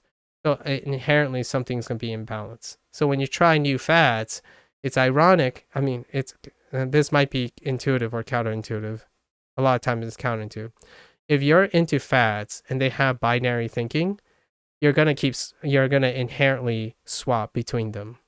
Because when you go keto for too long, you're probably going to go on a carb cycle, or maybe even then start eating vegetarian, because often keto involves a very heavy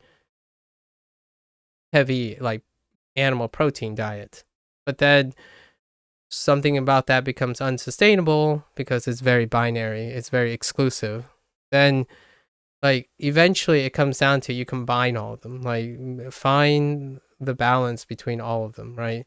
But the idea is it's more of a treatment. It's an acute treatment for imbalance. A lifestyle is something that doesn't have min-maxes. It has moderation. Moderation tends to be the safest. You don't go too high, don't too low. Generally speaking, you become consistent. Your body can manage controlling and regulating slight upticks and slight downticks. It's really great at that. But if you go hard on anything, eventually it's not sustainable. Then you compensate. You look for something else. If that's a lifestyle you like, if you call it a lifestyle, you're going to just be bouncing between dietary preferences. So that's a great, like, in my opinion, that's a way to align your intellectual expectations with probably your emotional expectations in the future. Like what I mean is the emotional stress that you're going to go under. For me, when I see someone that's successful that responds to keto, my next question for them is, how long are you going to be on keto? Because I think of those types of things as a healthy way of starting something and then using it temporarily to treat your imbalance. So it's kind of like if keto works for you, the thing that it's telling me is you're deficient in protein. That you're not consuming regularly enough proteins to support whatever lifestyle you have. And keto is only encouraging you to eat more protein. So understanding what keto actually does is helpful to understand like why it does. So you understand the thing. There's no bad or good. Like keto is not bad if it's used appropriately, right? So that's kind of the difference, I would say. If someone is just eating pasta all day, you could suggest keto. If they feel better, your suspicions are correct. However, then they have to wean off keto. They have to balance it again. So eventually you have to reintroduce pasta, right? And wean off keto. Then it just becomes a balanced diet. And that's a long digression for other things, but it works a lot for mental wellness. It works very well for mental wellness. Sensitivity training. And when I mean sensitivity training, I mean self-love. Self-love, emotional stability, that kind of thing. So like sensitivity training, as in if you're always on cloud 9 and you keep aiming for cloud 9, you are no longer sensitized to feeling bad. And without the sensitivity of feeling bad, it's not sustainable to keep feeling good. Like one of the wisest, in my opinion, if you ask someone successful, one of the most counterintuitive but misconstrued thing is that happiness is consistent in life. It really isn't. You will go through periods of sadness and happiness. It's not sustainable to always be happy. Like your body, your biochemistry becomes sensitized when you have a balance of stimuli. So what the body does though, when you become overstimulated with one stimuli, right? I'm being a little redundant now, but overstimulated by like a characteristic, like a trigger, is that if you're happy, the next time you're that happy, it will become less and less. So you desire more and more. The alternative way is embrace feeling bad for a little bit. And then when you be happy again, you'll be as sensitive. So it's kind of like it's not about all or none. It's holistically required that you have all these things. And thanks. That's what balance is. So I would wish that with one last word, and then we'll tie it back, is that I would wish that people can always feel 10 out of 10. Like that 10 out of 10 will always feel the same every single time. That to me, from all my cursory understanding, like I don't really have a detailed understanding of how neurotransmitters and like sympathetic and parasympathetic, like our endocrine system works, and how it translates to psychological behavior.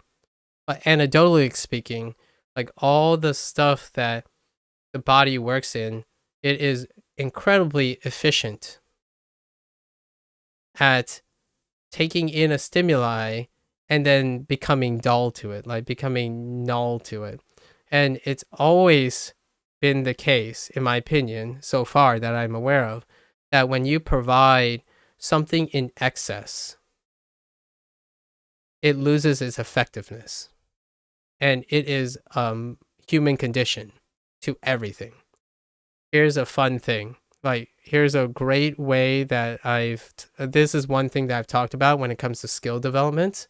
Psychologically, I have no like evidence biologically or biochemically, but when you work on a skill, say you want to be a great runner, when you become great, it will become less rewarding. When you're good at something, you will then escalate on how harder you must work to get that same reward. So as your performance pragmatically goes up, your perspective and your reward system for performance goes down a lot of times. And in order to keep that level of sensitivity, you tend to branch out and do another task that reminds you and sensitizes you to maybe a related skill, perhaps, that resensitizes you to, like, it gives you more perspective again. You like get null to it, right? So there are lots of psychological theories that fill in and coincidentally, I'm going to say coincidentally, agrees with that. Things like if you spend too much time knowing a lot of things, you forget what you didn't know before. So for example, a very, very smart person can be very, very terrible at teaching someone new things because they no longer remember what it's like to not know the thing. So you become very poor at the things you can't possibly experience again too. Like for example, if you're always successful, you can't possibly appreciate how successful you are anymore because the last thing you remembered is you are very successful, like most vividly. So you're always setting new standards for yourself, right? But all the new standards changes the delta of your change, and you can view that psychologically. It's very intuitive to view that, but you can also see that in biochemistry, like in biology. When you constantly eat more sugar, you develop insulin insensitivity. Like insulin is the trigger to help turn over sugar. But if you continue to challenge your body with more and more, its natural response is to dull it. And it runs parallels to psychology, like behaviors. When something feels good, yeah, and then diabetes happen. One aspect of diabetes is insulin insensitivity. So when your blood sugar spikes, it doesn't produce an appropriate response to turn over the sugar, and that creates a deficiency in processing the sugar in your body. So eventually, it doesn't work very well, and your body needs sugar. It needs carbohydrates, at least its constituents, in order to function properly. So it works the same way in reward process. So if you reward yourself, I don't know, if you get paid $1,000, you reward yourself with $1,000 constantly, eventually that $1,000 doesn't feel the same anymore. It becomes less rewarding.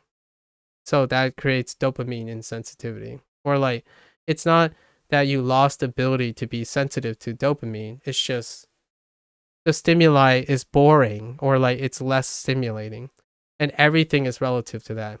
And one of the greatest tricks, I call it a trick, but it's not really a trick. We do this all the time. It's just our society has been built as a response to it. For example, vacations feel great because you work. Love, I don't know, you got a lot of reward for beating a hard game. Lots of failure equals to greater delay gratification, is what I wanted to say originally. So the contrast helps resensitize ourselves. So when you eat something, if you pair a salty food with a sugary food, it also provides a contrast, right? So a lot of things work that way, and I'm not saying we're going to decode how our brain chemistry is going to link to our satisfaction, but generally speaking, you can still draw parallelisms between how homeostatic our body reacts to constant stimuli, like how it responds to it, how conditioning works and whatnot, and it's paralleled in human behavior. So it's very elegant, but again, there's no direct scientific evidence that connects all of these things yet. There's some like loose things, like how dopamine is related to the perception of reward, and how how cortisol affects mood, or melatonin affects awareness, like awakeness, and a lot of that stuff. But generally speaking, if you look at the bigger picture, it tends to flow pretty well. So, yeah, you could say, I want to do something that sucks so that I can enjoy something that I like. So, like, if you really want to make sure you don't take things for granted, like both psychologically or biochemically, like if you feel like your favorite game isn't hitting the same anymore, play a game that you hate. The next thing you know, when you go back to the game that you like, it's gonna hit very similarly. If you keep playing games that you continue to like and keep providing more and more stimuli, then you get into, I'm going to take it back to the game now, the developer's problem. The problem that publishers and developers have, which is, how do they keep upping themselves? And that's a condition that they've, unfortunately, social media has created, like how the internet created. You are inundated by being able to choose constantly what you like. So if you keep choosing what you like, eventually you don't like it anymore. And it's not because you're pragmatically understanding, like you're intellectually you understand, I used to like this game. I know I like these things, but it doesn't feel the same anymore. Because to me, again, hand waving, not an expert, psychologically and biochemically, you are probably insensitive to it now. You have received that stimuli so rapidly, so consistently, it no longer provides the same response. And in order to get that response back, you have to do something else. And here's the worst part. You're going to go through what I would call a withdrawal. Basically, if you like something so much and you've become addicted to it, so like say you really love RGG games, I really love Like a Dragon games. Once I stop playing Like a Dragon game, I will immediately feel a discomfort of doing something that I've been hamming on, right? But I know that that discomfort will allow me to enjoy Like a Dragon again when I have to return to it. So it's one of those things, if you understand it, it becomes, if you understand it intellectually, it becomes a little more emotionally bearable. And every time that happens, it's often the context of you want more of something, but you have to understand that the more you want of that something, it's only going to dull the stimuli. And that's kind of the way I tend to advise people when it comes to career orientation. So like,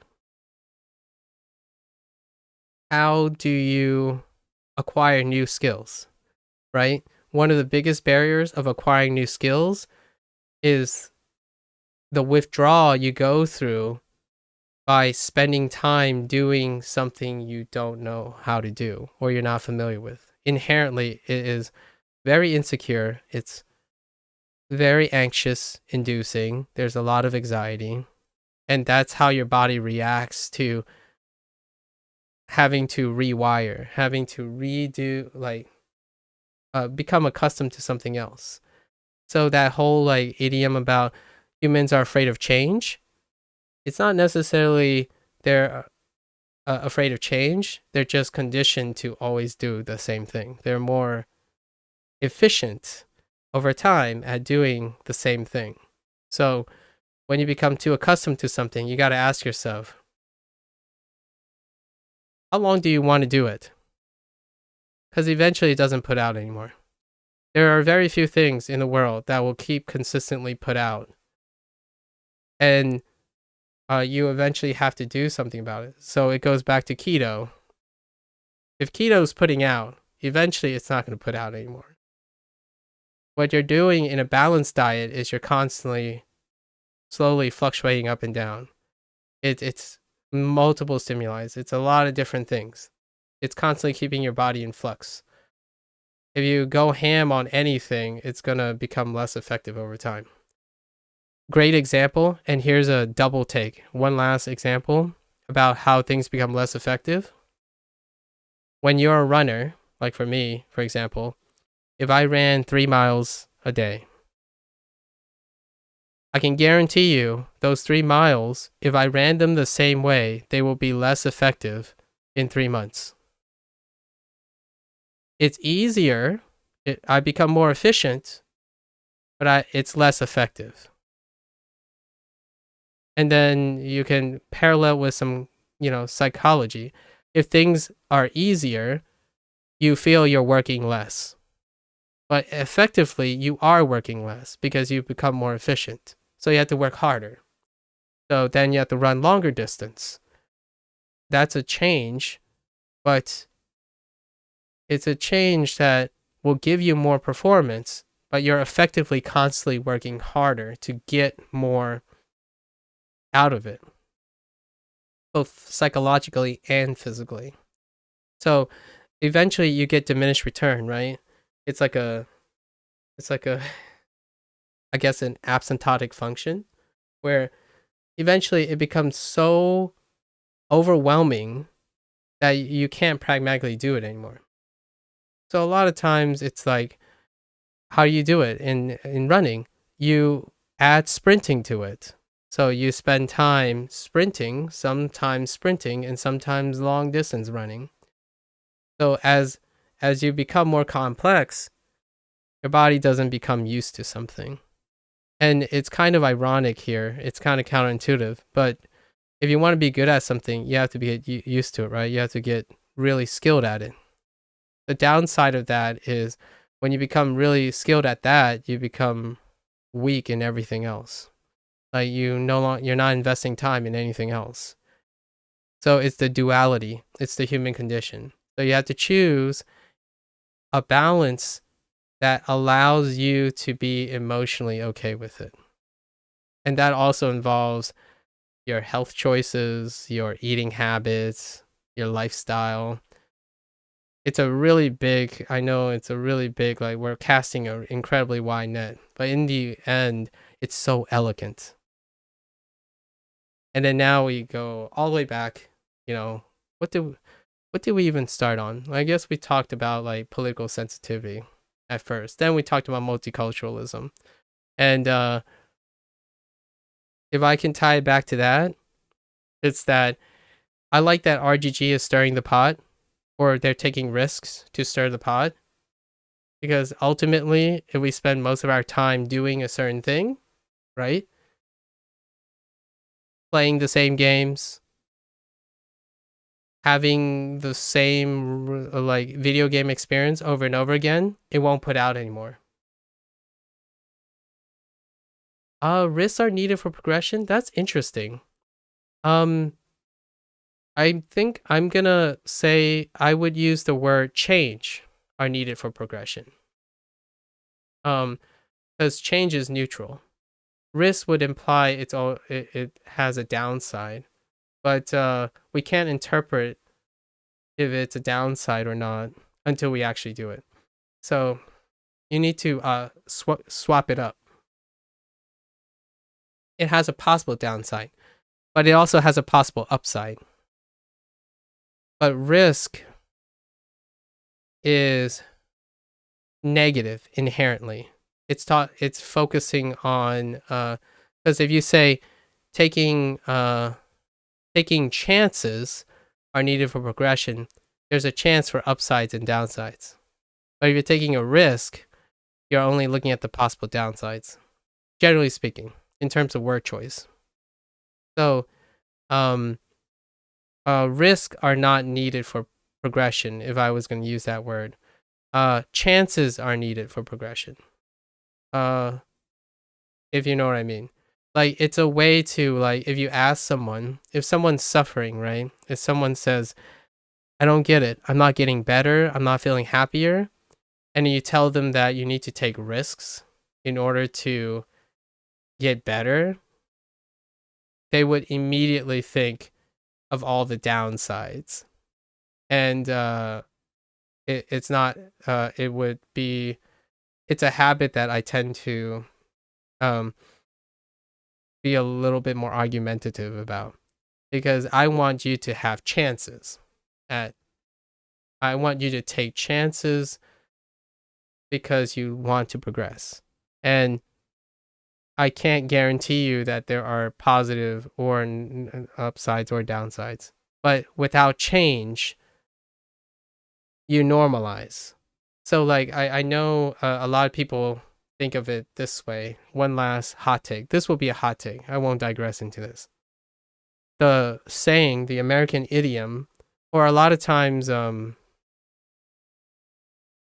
therapists, I guess I'm going to say people who are offering help. So people who are in the market to offer advice out of the goodness of their heart with great intent often says the euphemism, or maybe the ultimatum: if you keep doing the same thing, nothing's going to change. And I want to rewrite that. In my opinion, if you come to me and ever ask me in confidence, what is my best advice? One of the, regarding that type of statement, generally speaking, if you don't change anything, it does do something. It gets worse. It typically it doesn't stay the same. So human behavior normalizes, and they and typically give you diminished return if you don't stay dynamic. So the more static you become, it inherently is negative, and that sucks. So in fact, taking risks is more likely to produce an upside than a downside, or taking chances or changes. Taking changes are more likely to produce upsides and downsides, both mentally and physically. So, for example, just a quick example: sitting still for a really long time. You're definitely doing it for a really long time. What happens? You know, that's it. If I run a really long time, if I run this a really, really long time, right? If I run a really, really long time, what happens? I can run too much. It doesn't change, but like, I'm not changing anything. I'm just running, right? So it's always homeostatic. Like, when I mean homeostatic is your body fluctuates up and down all the time. Like, not only when you do things in moderation, that idea of all things in moderation, it's not all one thing in moderation. So you're not talking about just eating salt in moderation. You're trying to moderate your life, your time. So always doing something, like always working, is taking time away from everything else. So when you moderate everything, as in the biggest landscape, it protects you. There's a big trade-off, though. There's a really big trade-off. It also takes away from specialization. And specialization starts with an S. Sorry, this is a terrible mnemonic. But the S stands for sacrifice. So when you specialize in something, you're sacrificing something. And and what you're sacrificing is moderation. And that's what you have to accept. When you want to be a very good athlete, you have sacrificed moderation. So you are embracing diminished return. So you're sacrificing your body's utility to be a specialist. So if you want to be really smart, you also need to compensate for that sacrifice. Yeah, it's the opposite of 80-20. So my thing is, here's the meta, right? You can moderate most things, and you can choose the one that you want to sacrifice, but that moderation allows you resources to specialize in something. So get to moderating first, create a baseline, and choose the few things you want to specialize in, and know that specializing in something is a sacrifice for moderation. And that's where you get a balance. It's not a moderation now. Like, the balance between specializing and generalizing is just a balancing act. It's a compromise. So there's no moderation in that. You're just maintaining a specific ratio that works for you. So I choose to be a communicator. Like, if I have to name myself now, I want to eventually be comfortable enough to say I'm a communication specialist. Like, I want to be able to explain quality of life things through the use of communication. So like right now, all like the details and context that I'm saying, I can't say anything about my expertise in them. I'm just trying to convey complex ideas because I'm working on communication. So my specialty of choice, I suppose, is I invest most of my time in communication. And the rest of the stuff, it's in moderation. So I'm like, I probably don't know as much as the influencer who studies nutrition or like psychology or something, but I certainly can make a compelling argument because I focus on communication, right? So when I focus on something, I lose out on everything else. Like I divert my resources. So that's the idea about taking risks. Yeah, taking risks. So when you continue to do something, you have to understand that you're getting diminished returns, and knowing that makes it worth it. I think to most people. Like if you ask an expert, right, the better they become, the more likely that they feel it's less and less rewarding. And what I mean by that is pragmatically speaking, you see less and less improvement because you're getting to the top. Like the psychological feeling of the difference between number 2 and number 1 is really different from the psychological difference between number 30 and number 2. And that's all the moderation stuff. Like it applies to almost everything. Like if you're eating 3 pounds of sugar, that's a lot of sugar actually. What's another 10 ounces? What's another 20 ounces? Well, it's not enough. If you're already eating 3 pounds, you need 6 pounds. I know those are not realistic amounts. It's like if you had like what is it? 45 grams of sugar, right? A day. 45 grams of sugar.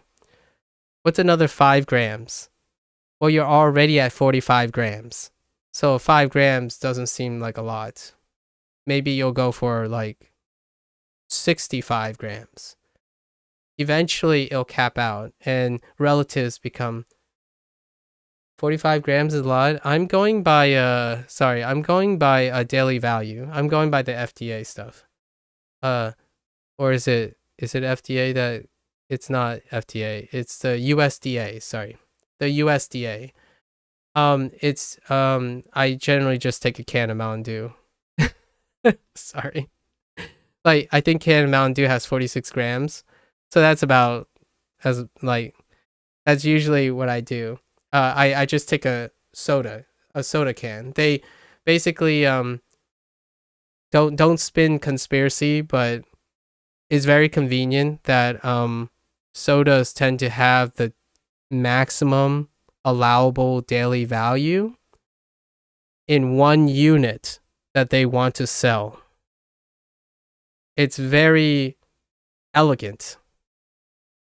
If it was over, they would not drink a can, if you know what I mean. Like, I don't know if it's intentional or not, but if you think about it pragmatically and psychologically, it explains itself. You want items that you want to sell if the standard only permits that much. If you go over, people are less likely to consume the product. That doesn't stop other products from doing that, because you can pick up a product and it says 2 total servings, right? 3, and it says 260% of your sodium intake. But you know what they do? They break up the servings so that it looks like it's right below 100%. And that's why a lot of times when you look at, I'm spinning conspiracy, like I'm spinning coincidences. Do not go into like, I'm not trying to say this is a tinfoil hat situation, but it's very convenient psychologically. If you put the label and you're selling 4 servings, say like a soda, you can only make this soda, and now the USDA lowered it to 30 grams of sugar, right? They could effectively make the soda with 30 grams, or they can choose to split it up and say half serving. And then there's 2 servings per can. And the numbers would suggest that you can consume it. So that psychologically, you would buy the unit because it's the smallest unit permissible by a standard. And that's kind of how standards work, right? And it works in video games too. It works in a lot of things. When you standardize something, there are ways to represent it that unfortunately like business people are very good at, or not fortunately or unfortunately. It depends on how you think about it. For me, I think it's impressive. If someone comes out and say, yeah, that's the idea, we understand how to sell things. Psychologically, that works really well. Exactly. That's why we have $14.99 items instead of $15. That's why we overuse the number 9 all the time, because the next whole number is gigantic. It's weird, but it's awesome. All right, that's like super digressy now. And we have I do need to end, but let's finish this cutscene first. Oh wait. That's it for today. Thanks for listening. We're gonna light a fire under her butt now. Don't worry. Yumeko makes it. She doesn't die, by the way, as well. It definitely doesn't give her a heart attack.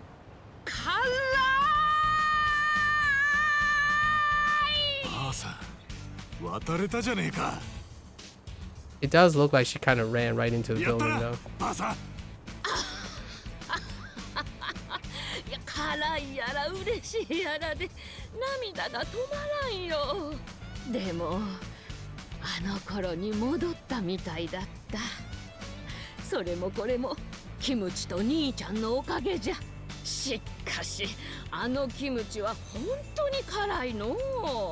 走りながら昇天するところじゃったわ。おお、無事で何よりだ。それになんだかポカポカするし体も軽い。前よりも早く歩ける気がするの。あのキムチはどこで売ってるんじゃ？なあ、桜小路にキムチ売りのじいさんがいるんだよ。そこで買えるぜ。そうなんか。こりゃあ町内会のみんなにも教えてやらな。激辛キムチの食いすぎで死なないでくれよ。わかっとるわかっとる。それじゃあの兄ちゃん。ばあさんも喜んでくれたし、まあよかったな。一応キムチ売りのじいさんにもみんなが喜んでたことを伝えておくか。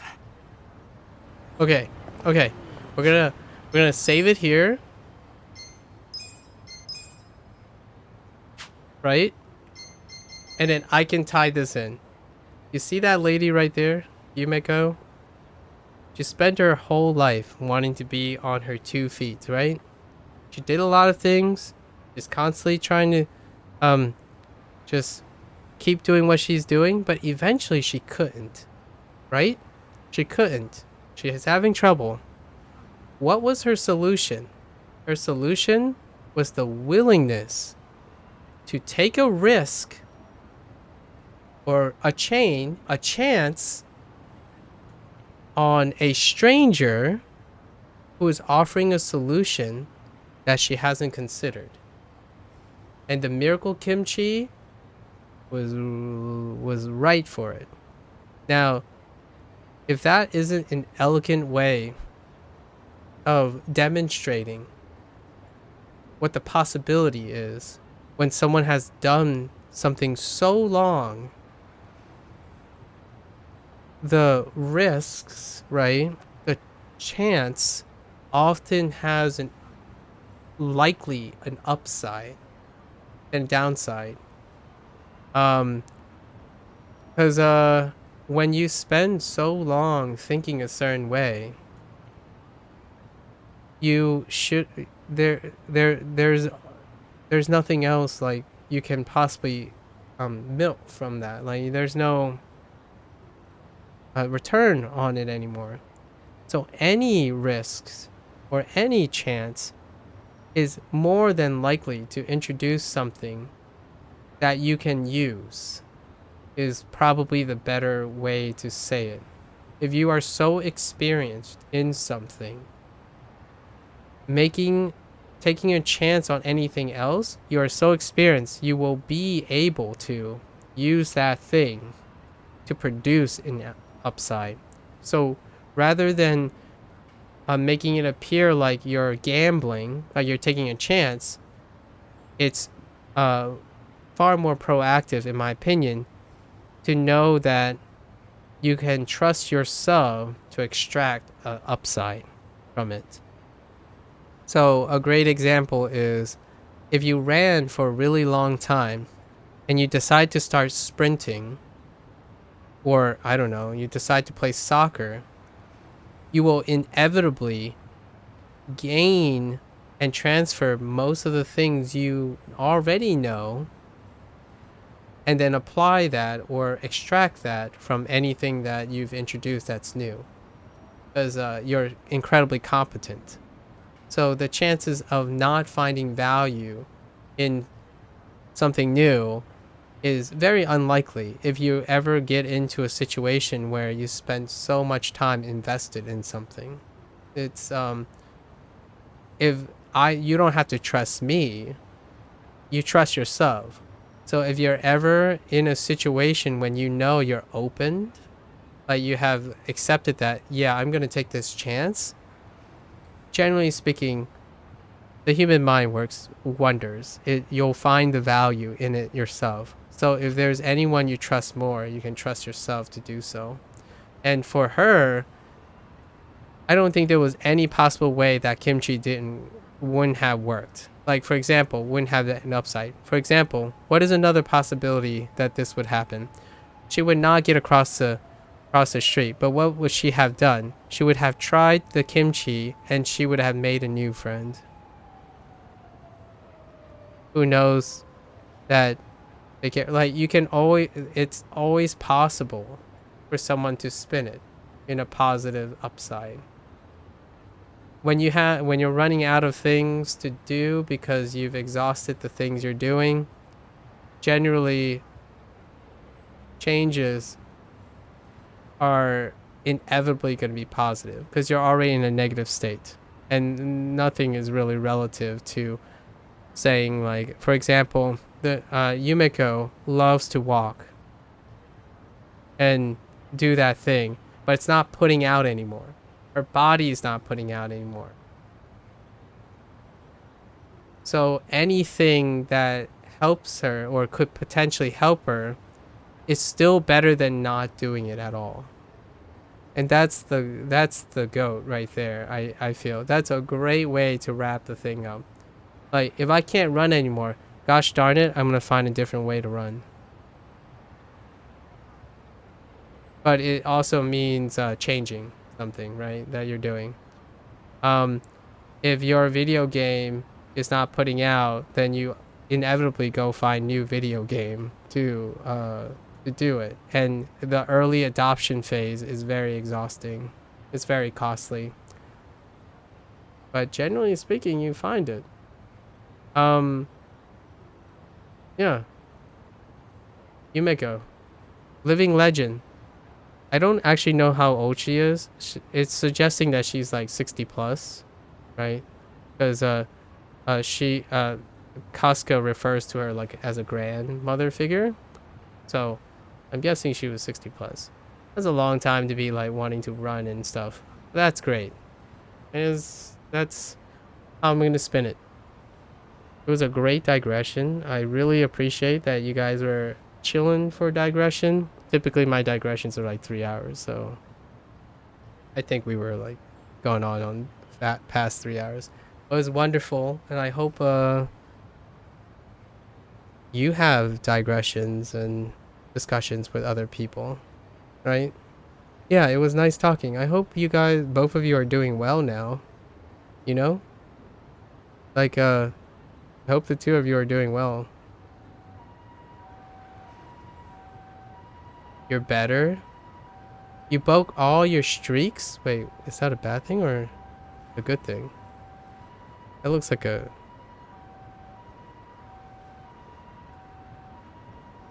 Well, hopefully, whatever you're doing, all your good habits, well, you broke all your good habits. I don't imagine... You gotta try harder, Josh. Learn how you broke them. Did you learn anything about how they were broken in the first place? Work is a solid thing, for sure. Still gotta exercise self-love, you know? I imagine you found out how you broke all your good habits. That can be very informative. So it could be a learning experience. If you lost good habits, or you broke good habits, it's great to like write down how those habits fell apart, right? And then how it will inform you next time on when you develop a new, you establish good habits. So here's some silver linings, just really quickly, Joshing. You just told me 3 things that are going on in my head that I maybe will talk about next time. Is you've established that you developed good habits. So now you know how to develop them. And then if you lost the good habits, you have got enough information on how you lost those good habits. So what does that tell me? You know how to establish them, and now you know how to not retain them better. So what are you waiting for? Start again, right? You should have some more information. And then when you establish those good habits again, you probably know more about how to establish them. Yeah, keep at it. And I hope you're saying you're doing better, Smokes. Hopefully, you are also in the same position. I know how to break them, so I know what to avoid to not break them. Yes. Like that's the most important thing is it sounds to me that you know how to establish habits that make you happier overall. Like, I actually think there are a few people that have disappeared recently, and I think they're kind of declining. So they're like stuck in what I was describing. So the things that were on my mind today when I was digressing, that's the thing I'm talking about, right? If you're repeating the same thing, unfortunately, it doesn't stay the same. It actually becomes normalized and it becomes less effective. I understand that sounds like a very negative thing, but that's actually a way to understand it in a way that you can be a little bit more accepting.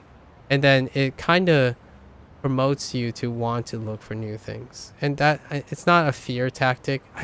I don't know how to phrase it in a way that for it not to be a fear tactic. It's not a deterrence. I'm trying to find effective ways to make it sound encouraging. Because yeah, sometimes when you keep doing the same thing, logic would dictate logically that if you keep doing the same thing, nothing changes. But if it's really good, like if you're really happy and you keep doing the same thing, logically you would say you stay happy. The human condition doesn't work that way, in my opinion. When you keep doing the same thing, you stay static. you'll stagnate eventually. You'll burn out and it will decline. Things that used to make you happy makes you less and less happy if you keep doing the same thing. But if you keep improving and doing slightly different, you're constantly staying competent as opposed to becoming complacent. And complacency nulls things. So if you're getting over trauma, I hope that every day you're viewing that trauma differently and you're doing things in a dynamic way that continue to explore either that trauma or explore your solutions to that, overcoming that trauma or compensating that trauma, as opposed to constantly thinking about the trauma in the same way. The more you, and that leads to the whole idea that trauma can be alleviated by discussion with other people, because when you discuss the trauma with other people, you inherently are forced to hear a different perspective or a different thing. And you don't have to learn those things. Just being able to think about the trauma, being exposed intuitively that the trauma can have different takes on it, allows you to not normalize it. So like, you're not normalizing your suffering, as in, this is it, I can't do anything about it. Getting into complacency means you settle with your current state. If you are happy 9 out of 10, yeah, you can probably stay like that for like 10 or 15 years. Eventually you're going to need new ways to stay happy on top of being happy. But if you're sad, unfortunately it doesn't go up when you continuously think about it in the same way. And I understand it can be hard if you're relying on yourself, right? If you're in a state that you're compromised and you're constantly in trauma, you need a Casca in your life. Like, just seeing other things, thinking other things, just taking a break, trying your best to take a break from viewing it in the same way can be incredibly cathartic and refreshing. Yeah, and I don't mean a distraction. It doesn't have to be a distraction from your failures or like losing habits or your failures from your trauma.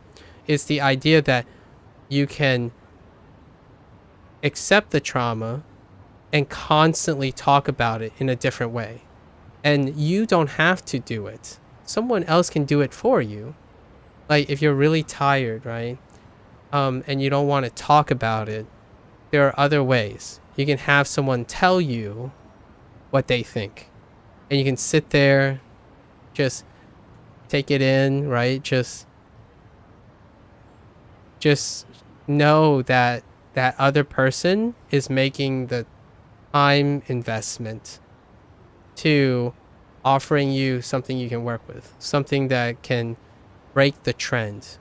So if you're feeling really sad, you don't have to feel, it's a weird thing to say, but if you can process yourself in feeling sad in different ways, the way you're feeling sad will become less significant. And that is a route to moderating it.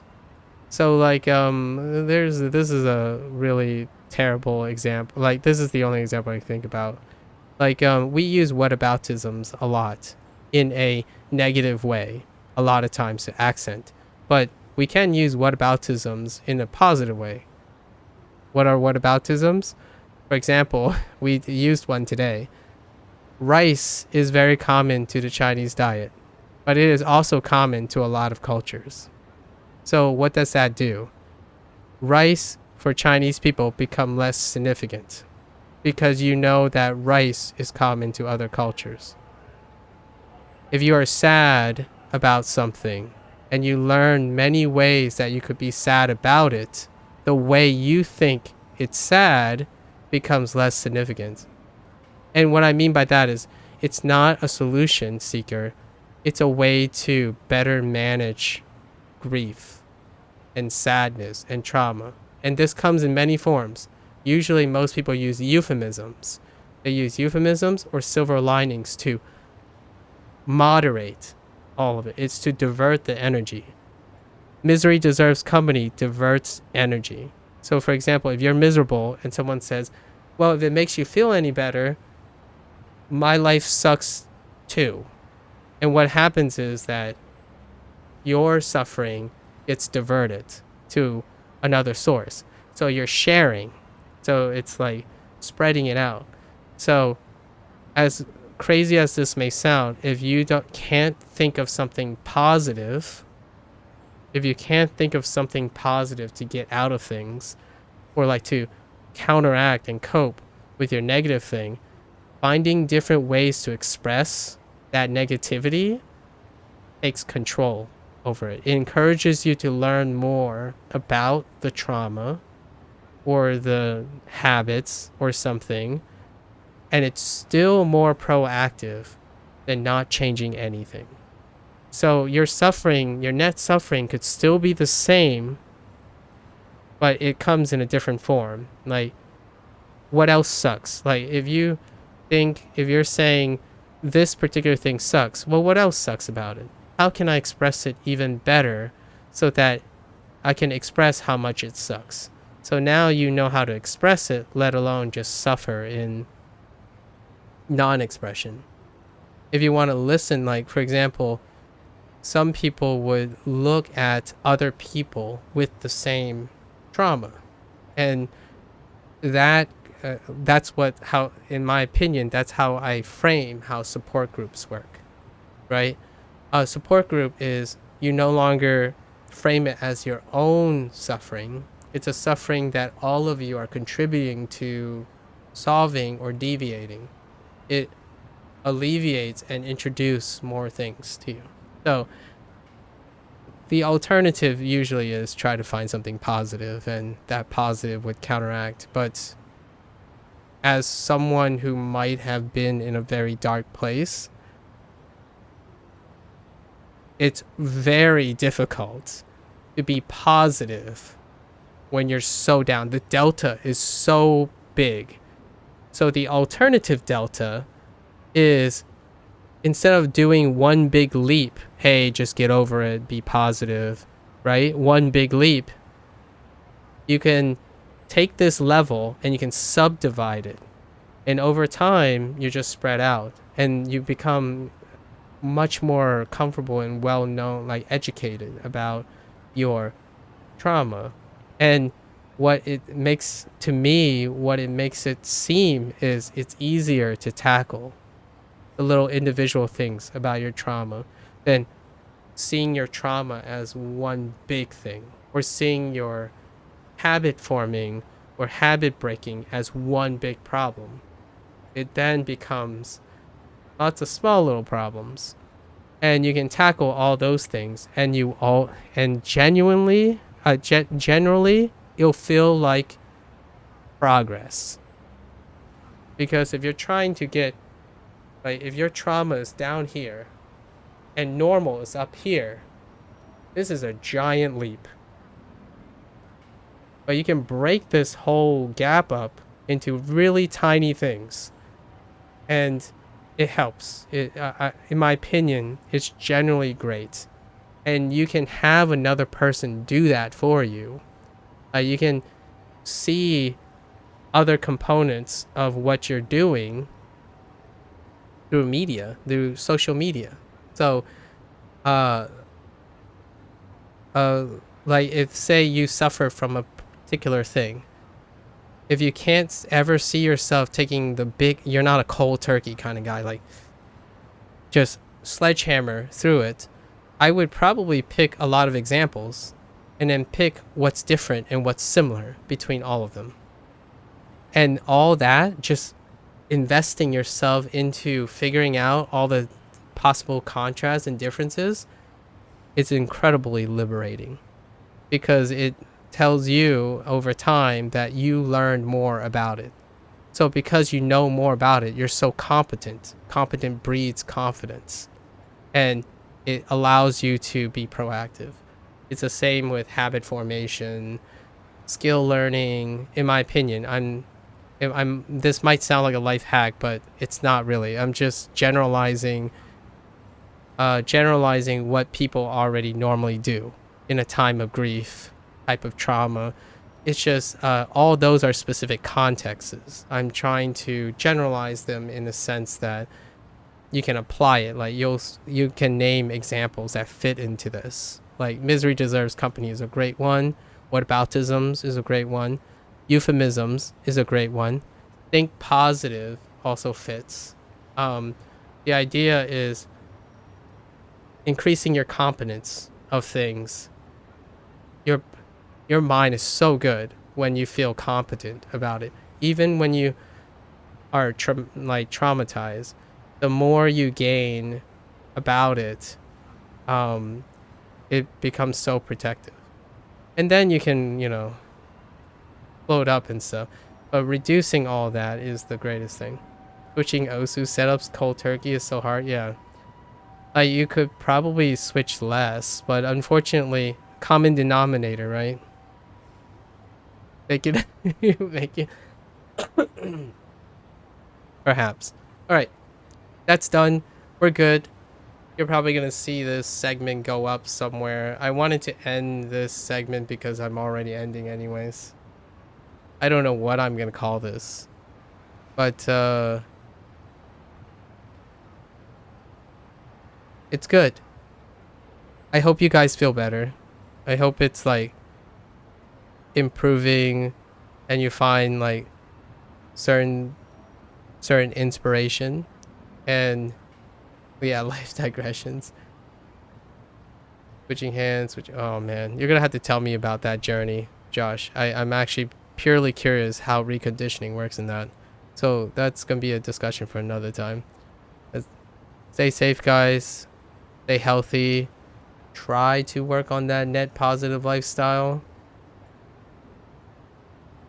And until next time, which is probably tomorrow, you know where to find me. I'll see you guys. Take care. Stay safe. Stay healthy. And yeah. See ya. I know.